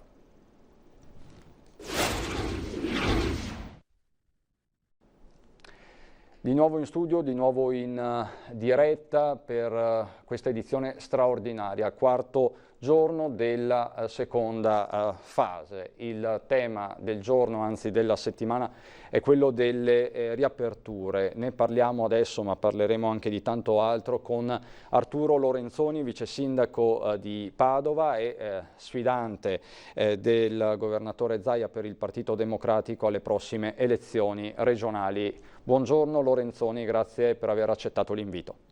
Grazie a voi, buongiorno a tutti coloro che ci stanno ascoltando. Ecco, ripartenze, il tavolo fra regioni e governo è in corso per capire come muoversi e garantire un'apertura generalizzata e anticipata rispetto a quanto comunicato per negozi e piccolo commercio. A Padova com'è la situazione? I commercianti padovani sono pronti? Abbiamo documentato anche nei giorni scorsi, nelle ore scorse, la protesta, i flash mob. Com'è Padova da questo punto di vista? Ma credo la situazione a Padova sia simile a quella delle altre città del Veneto, in cui stiamo cercando di capire gli spazi per accelerare la riapertura e consentire la ripresa delle attività economiche. Oggettivamente è complesso, perché assicurare le condizioni di sicurezza per tutti i cittadini stiamo ancora capendo come lo possiamo fare. E sicuramente ci saranno degli oneri che ci auguriamo di poter alleviare agli operatori. Anche oggi pomeriggio abbiamo un incontro con le rappresentanti delle categorie economiche per scegliere insieme le modalità, considerato che però ci siamo resi conto che è estremamente urgente ripartire, riaprire, sapendo che le condizioni che, diciamo così, non saranno quelle di prima, si prolungheranno per molti mesi a venire. Quindi è opportuno innestare la nuova marcia e farlo prima possibile. Quindi lei si augura che l'anima Dem della maggioranza a livello centrale dia un'accelerata proprio sul fronte delle riaperture. Questo mi pare di capire è il suo... Sì, per fortuna abbiamo dei dati confortanti dal punto di vista dei nuovi contagi, questo è un ottimo indicatore e sappiamo che però dovremo tenere alta la guardia per molto tempo e quindi tutto il mese di maggio, probabilmente tutta l'estate, dovremo comunque avere delle condizioni particolari, è opportuno quindi farlo subito. Tra l'altro aspettiamo dal governo, che secondo me si è mosso anche con tempestività, perché alcune misure sono state oggettivamente rapide. Penso ai buoni pasto che siamo riusciti a distribuire alle persone che avevano delle difficoltà forti dal punto di vista proprio dell'alimentare, che sono arrivati velocemente e noi a Padova siamo riusciti a darli in 48 ore alle persone. Ecco, ci aspettiamo un ulteriore supporto, perché veramente si stanno aprendo delle situazioni di difficoltà non solo nelle attività economiche e nelle famiglie, ma anche nell'amministrazione stessa, che è in una situazione difficilissima dal punto di vista del bilancio. Tenete conto che molte delle voci di entrata sono state azzerate in questi 2 mesi e quindi far quadrare il bilancio è un'operazione che in questo momento ci sta preoccupando moltissimo. Quindi servono, Lorenzoni, maggiori trasferimenti dallo Stato per evitare il default dei comuni sostanzialmente? Ma è indispensabile, guardi, perché ci sono dei costi che sono montati in maniera... Le parlo del trasporto pubblico, per esempio, dove il governo ha assicurato che manterrà i trasferimenti previsti. Questo va benissimo, ma coprono solo il 60% del totale costo del servizio. L'altro 40% è coperto con i biglietti e con gli abbonamenti, ma negli ultimi 2 mesi di biglietti qui a Padova non ne abbiamo venduti se non forse il 10% di quelli attesi, quindi abbiamo un buco che di fatto, prolungando nell'anno, arriverebbe fino addirittura al 40% dei ricavi e un buco del 40% metterebbe in ginocchio qualsiasi impresa, quindi dobbiamo veramente trovare in modo di poter coprire queste spese anche ricorrendo all'indebitamento, e io qui spero che il governo riesca a consentire alle amministrazioni virtuose, molte delle amministrazioni venete non hanno di fatto debiti attivi, e quindi consentire loro di indebitarsi e di spalmare, diciamo così, nei prossimi decenni la necessità di liquidità che la nostra economia ha in questo momento. Questo è importantissimo, perché se no veramente faremo fatica a dare quel sostegno all'economia del territorio che in questo momento è indispensabile. Questa di fatto, Lorenzoni, è la richiesta dell'ANCI regionale, è una richiesta assolutamente trasversale ai partiti politici, quindi dare la possibilità ai comuni virtuosi di indebitarsi, di utilizzare l'avanzo di amministrazione e quant'altro. Per Padova, di quanto parliamo in termini di mancati introiti? Avete già fatto dei conti alla fine dell'anno, come sarete messi? Ma guardi, abbiamo fatto dei conti un po' sull'emergenza e sul giorno dopo giorno. Noi abbiamo già stimato una perdita per il Comune tra i 25 e i 30 milioni di euro, che in proiezione alla fine dell'anno può superare i 50 milioni di euro. Quindi sul nostro bilancio sarebbe un disastro totale. E confidiamo nel supporto dell'amministrazione centrale, ma anche dell'amministrazione regionale. Qui bisogna veramente fare squadra, come ha detto bene lei. Non è questione di parte politica, qui è questione veramente di farsi carico di un bisogno della comunità che sta diventando veramente grandissimo.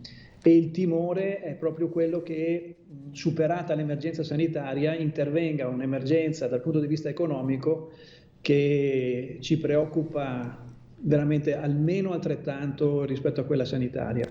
Lorenzoni, lei ha parlato di nuovi bisogni. Nuovi bisogni significa nuove povertà? Ne vede tante in queste settimane? Ma guardi, dialogando con gli operatori soprattutto del terzo settore che sta intervenendo in città in una maniera straordinaria, e lì va tutta la gratitudine alle persone che si stanno mettendo a disposizione, che sono tantissime. Però i dati che ci stanno portando sono dei dati che ci preoccupano tantissimo. Il numero delle persone che si è rivolta per la spesa solidale, che è una delle iniziative che sono state messe in campo in città, è in continuo aumento, e sono in gran parte persone che non erano conosciute dai nostri servizi sociali. Quindi lei ha parlato correttamente di nuove povertà, perché sono delle nuove fasce di popolazione che hanno perduto il lavoro e non hanno nessuna fonte di entrata. Ecco, farsi carico di questi nuovi bisogni credo sia urgentissimo e richiede veramente la condivisione di tutti. Io credo che l'amministrazione possa arrivare fino a un certo punto, ma qui dobbiamo lavorare anche sui meccanismi di collaborazione tra di noi cittadini, e l'auspicio è veramente che riusciamo a creare dei percorsi con cui riusciamo a far sì che la comunità aiuti se stessa. Su questo stiamo mettendo a punto delle iniziative che io credo potranno essere interessanti, anche con il supporto, devo dire, di molte associazioni, e qui a Padova la fondazione della Cassa di Risparmio di Padova e Rovigo, per esempio, è un supporto straordinario con cui si stanno progettando iniziative che io credo daranno una risposta almeno immediata. Terzo settore, tra l'altro, Lorenzoni, che doveva essere il protagonista assoluto di questo anno a Padova. È un tasto dolente questo, perché non solo il volontariato, ma c'era un indotto che ruotava attorno a queste celebrazioni particolari di Padova, capitale del volontariato. Ma guardi, è una frustrazione grandissima aver progettato tutta una serie di iniziative su scala internazionale e doversi vedere bloccati da una situazione come questa. Stiamo progettando di continuare le manifestazioni fino al 2021 inoltrato, sperando di poterle fare in presenza. Però è anche vero che in questa situazione di difficoltà questo mondo del volontariato sta mostrando la sua vitalità. Non possiamo fare le celebrazioni, ma stiamo vivendo invece questa presenza, stiamo vivendo questa sussidiarietà tra l'amministrazione e il mondo del terzo settore, che ci sta mostrando che la vera via per farsi carico dei bisogni delle comunità è proprio questa collaborazione straordinaria, e ogni giorno ho testimonianza di questo, e devo dire che nella nostra regione è una realtà vitale e indispensabile veramente. Senta Lorenzoni, lei non è solo un importante amministratore del territorio, ma è anche l'uomo di punta del Partito Democratico in vista delle prossime elezioni regionali. Sarà lei l'anti-Zaia del Partito Democratico.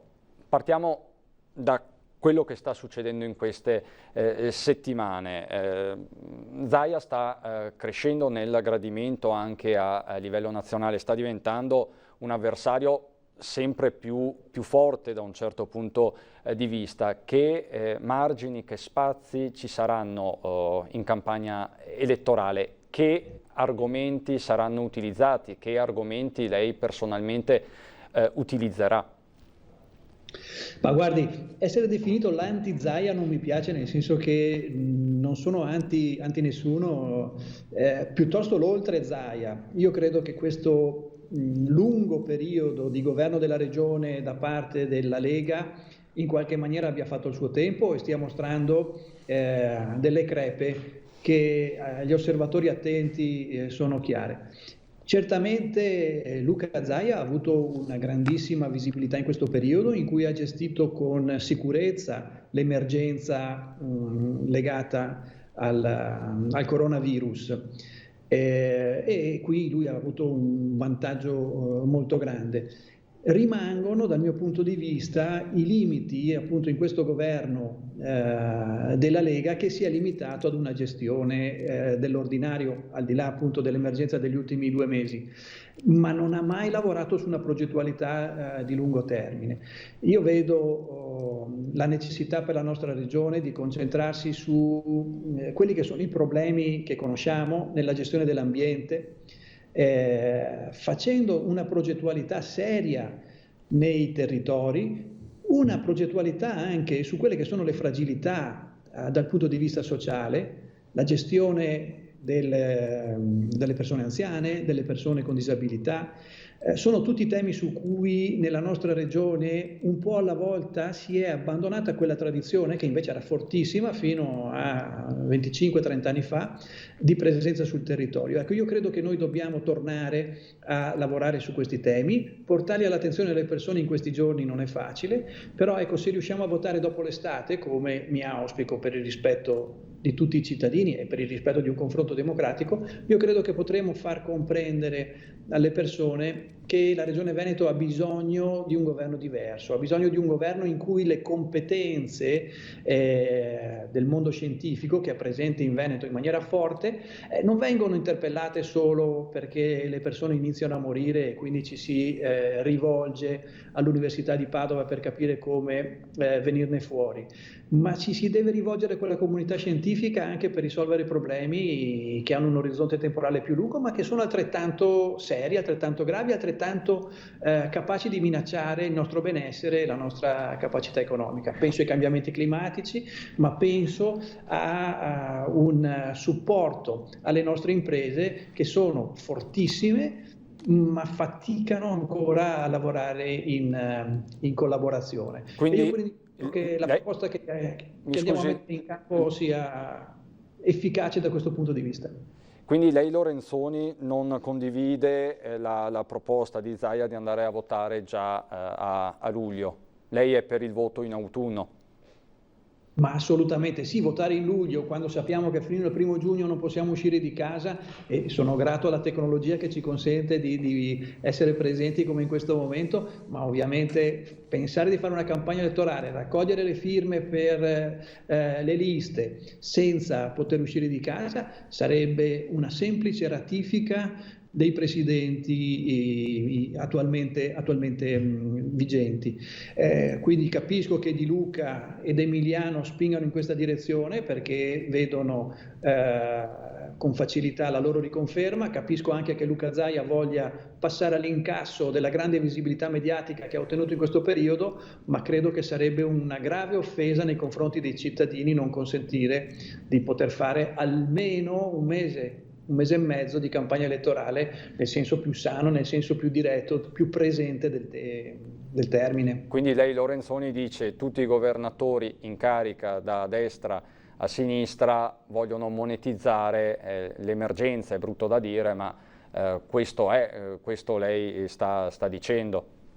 Ma certamente sì, non vedo altra ragione per voler accelerare, non facciamo giocare a pallone i nostri ragazzi, non consentiamo di andare a messa alle persone, ma gli chiediamo di andare a votare nei seggi. Ma come possiamo immaginare una cosa del genere? Come possiamo pensare che le persone vadano volentieri a votare, ma solo si interessino ai temi che vogliamo porre in questo momento? Sarebbe veramente, credo, un'offesa all'intelligenza delle persone.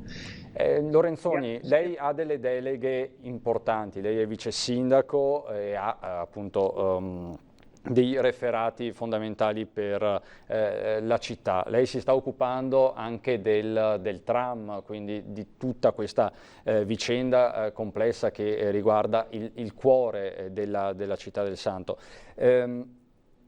Chi potrebbe svolgere il ruolo di vice sindaco quando lei sarà in regione o correrà per le regionali?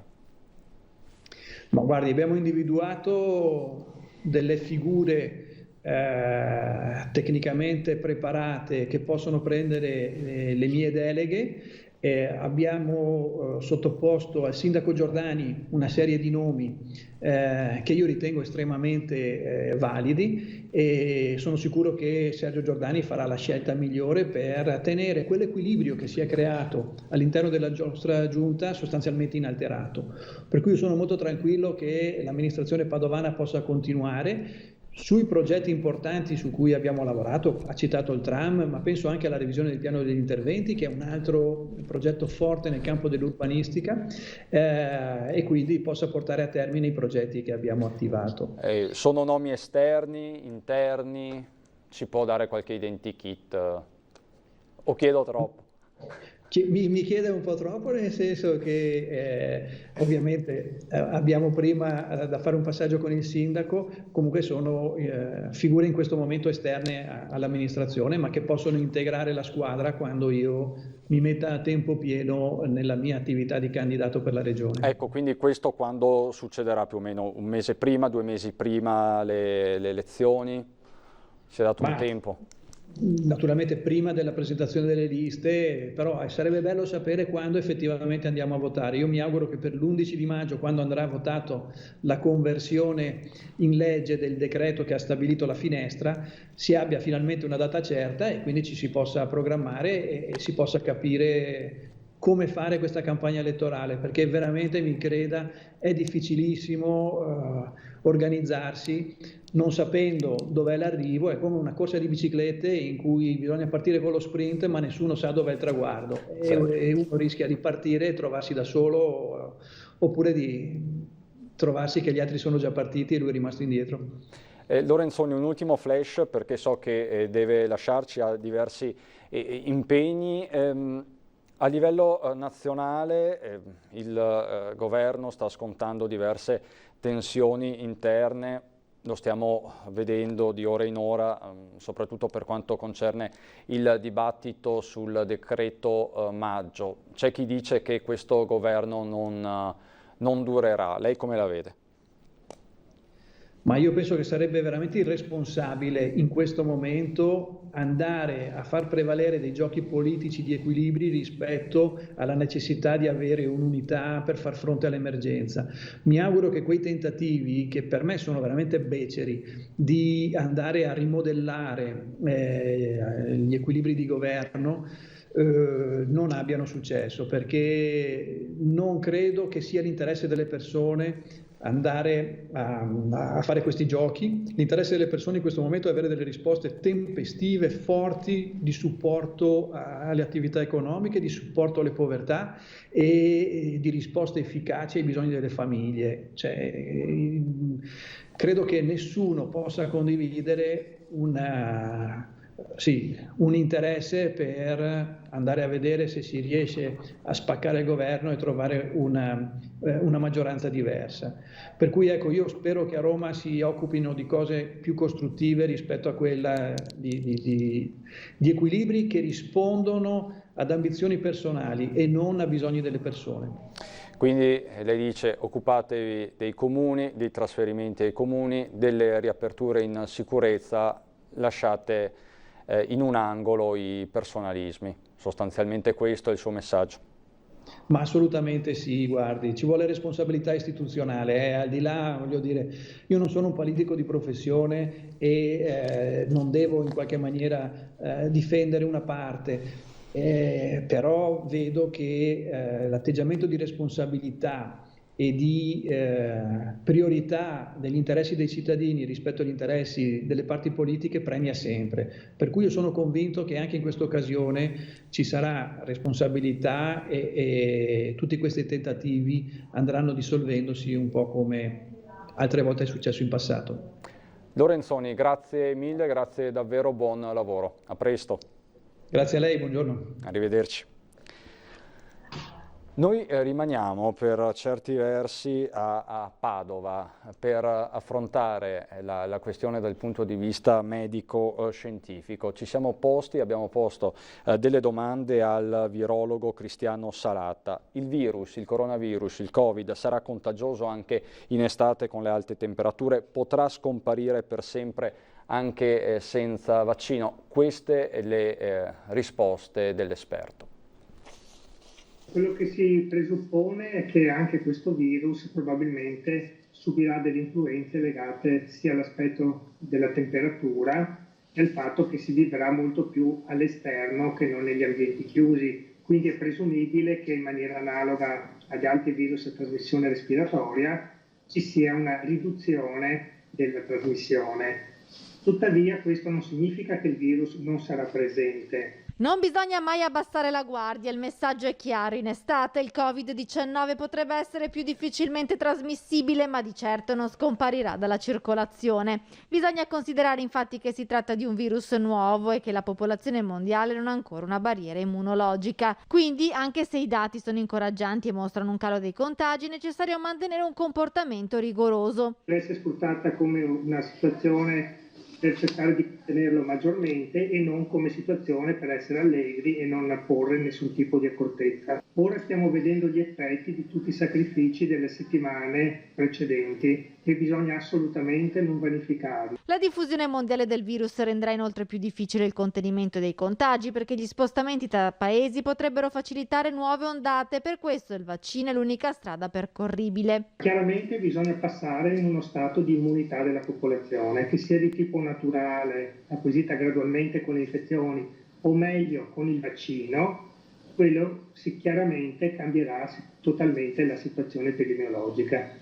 Il fatto del vaccino, perché ho letto alcune informazioni che c'è chi dice è necessario farlo, considerando che è un virus nuovo e vale la pena fare un vaccino, anche perché il coronavirus rispetto all'influenza cambia molto meno. Il virus inoltre potrebbe comportarsi proprio come accadde con l'influenza spagnola 100 anni fa. Il virus tende comunque ad adattarsi e le varianti meno virulente, meno letali, magari si diffondono più facilmente, vengono selezionati in maniera positiva. Quindi non è scomparso, si è adattato, c'è stato un adattamento tra uomo, virus ed è diventato un virus stagionale. E quindi potrebbe accadere lo stesso con il coronavirus? Presumibilmente è quello che potrebbe avvenire. Questo il virologo Salatta, intervistato dalla nostra Valentina Visentin. Ne abbiamo parlato mezz'ora fa all'incirca con Lorenzo Maier da Venezia. Lorenzo di fatto lo aveva anticipato, adesso c'è il sigillo dell'ufficialità perché è stato firmato a Palazzo Chigi il protocollo che permetterà dal 18 maggio la ripresa delle celebrazioni con il popolo. Una buona notizia ha confermato, dice proprio in questi minuti, il sottosegretario all'interno Achille Variati. Il protocollo è frutto di una piena collaborazione e sinergia tra il governo, in particolare grazie al lavoro del ministro Lamorgese, ministro agli interni, il comitato tecnico scientifico e la CEI, dove ciascuno ha fatto la sua parte con responsabilità. Esprimo sincera soddisfazione per un atto che consentirà ai fedeli, dice Achille Variati, e ai praticanti di riavvicinarsi, pur nel rispetto del necessario distanziamento sociale, alle celebrazioni, a condividere quel momento di comunità e di religiosità che questa emergenza sanitaria aveva relegato ad esperienza personale e individuale. Quindi di fatto si va verso il sereno anche nei rapporti tra Stato e Chiesa, soprattutto Conferenza Episcopale, che in questi ultimi giorni era particolarmente teso, e non sono mancate voci critiche anche in Veneto da parte dei vescovi. Su tutti ne abbiamo parlato prima, il vescovo di Chioggia Adriano Tessarollo. Questa è la situazione, siamo alle battute conclusive. Io vi ricordo i dati del primo report di giornata della Regione del Veneto con azienda zero. Abbiamo la tabella: 57 nuovi casi di contagio dalle 17 di ieri alle 8 di questa mattina. La provincia con il maggior incremento ancora una volta è Verona con 33, quindi più della metà dei casi di nuovo contagio è concentrato nella provincia scaligera. Pochi casi nelle altre. Rovigo per esempio ha un contagio a zero. 5.773 le persone ancora in isolamento domiciliare, ma i soggetti negativizzati hanno superato di gran lunga i casi positivi, 10.430 contro i 6.534. I decessi sono stati 4, mentre continuano a diminuire i posti letto occupati nelle terapie intensive e i posti in generale in area non critica. Questo quindi il trend che va verso il sereno, che continua ad andare verso il sereno, mentre si sta discutendo tra regioni sul nodo delle riaperture. È tutto anche per questa prima edizione straordinaria. Ci ritroviamo in studio alle 17:30. Grazie davvero per l'attenzione e buon proseguimento di giornata.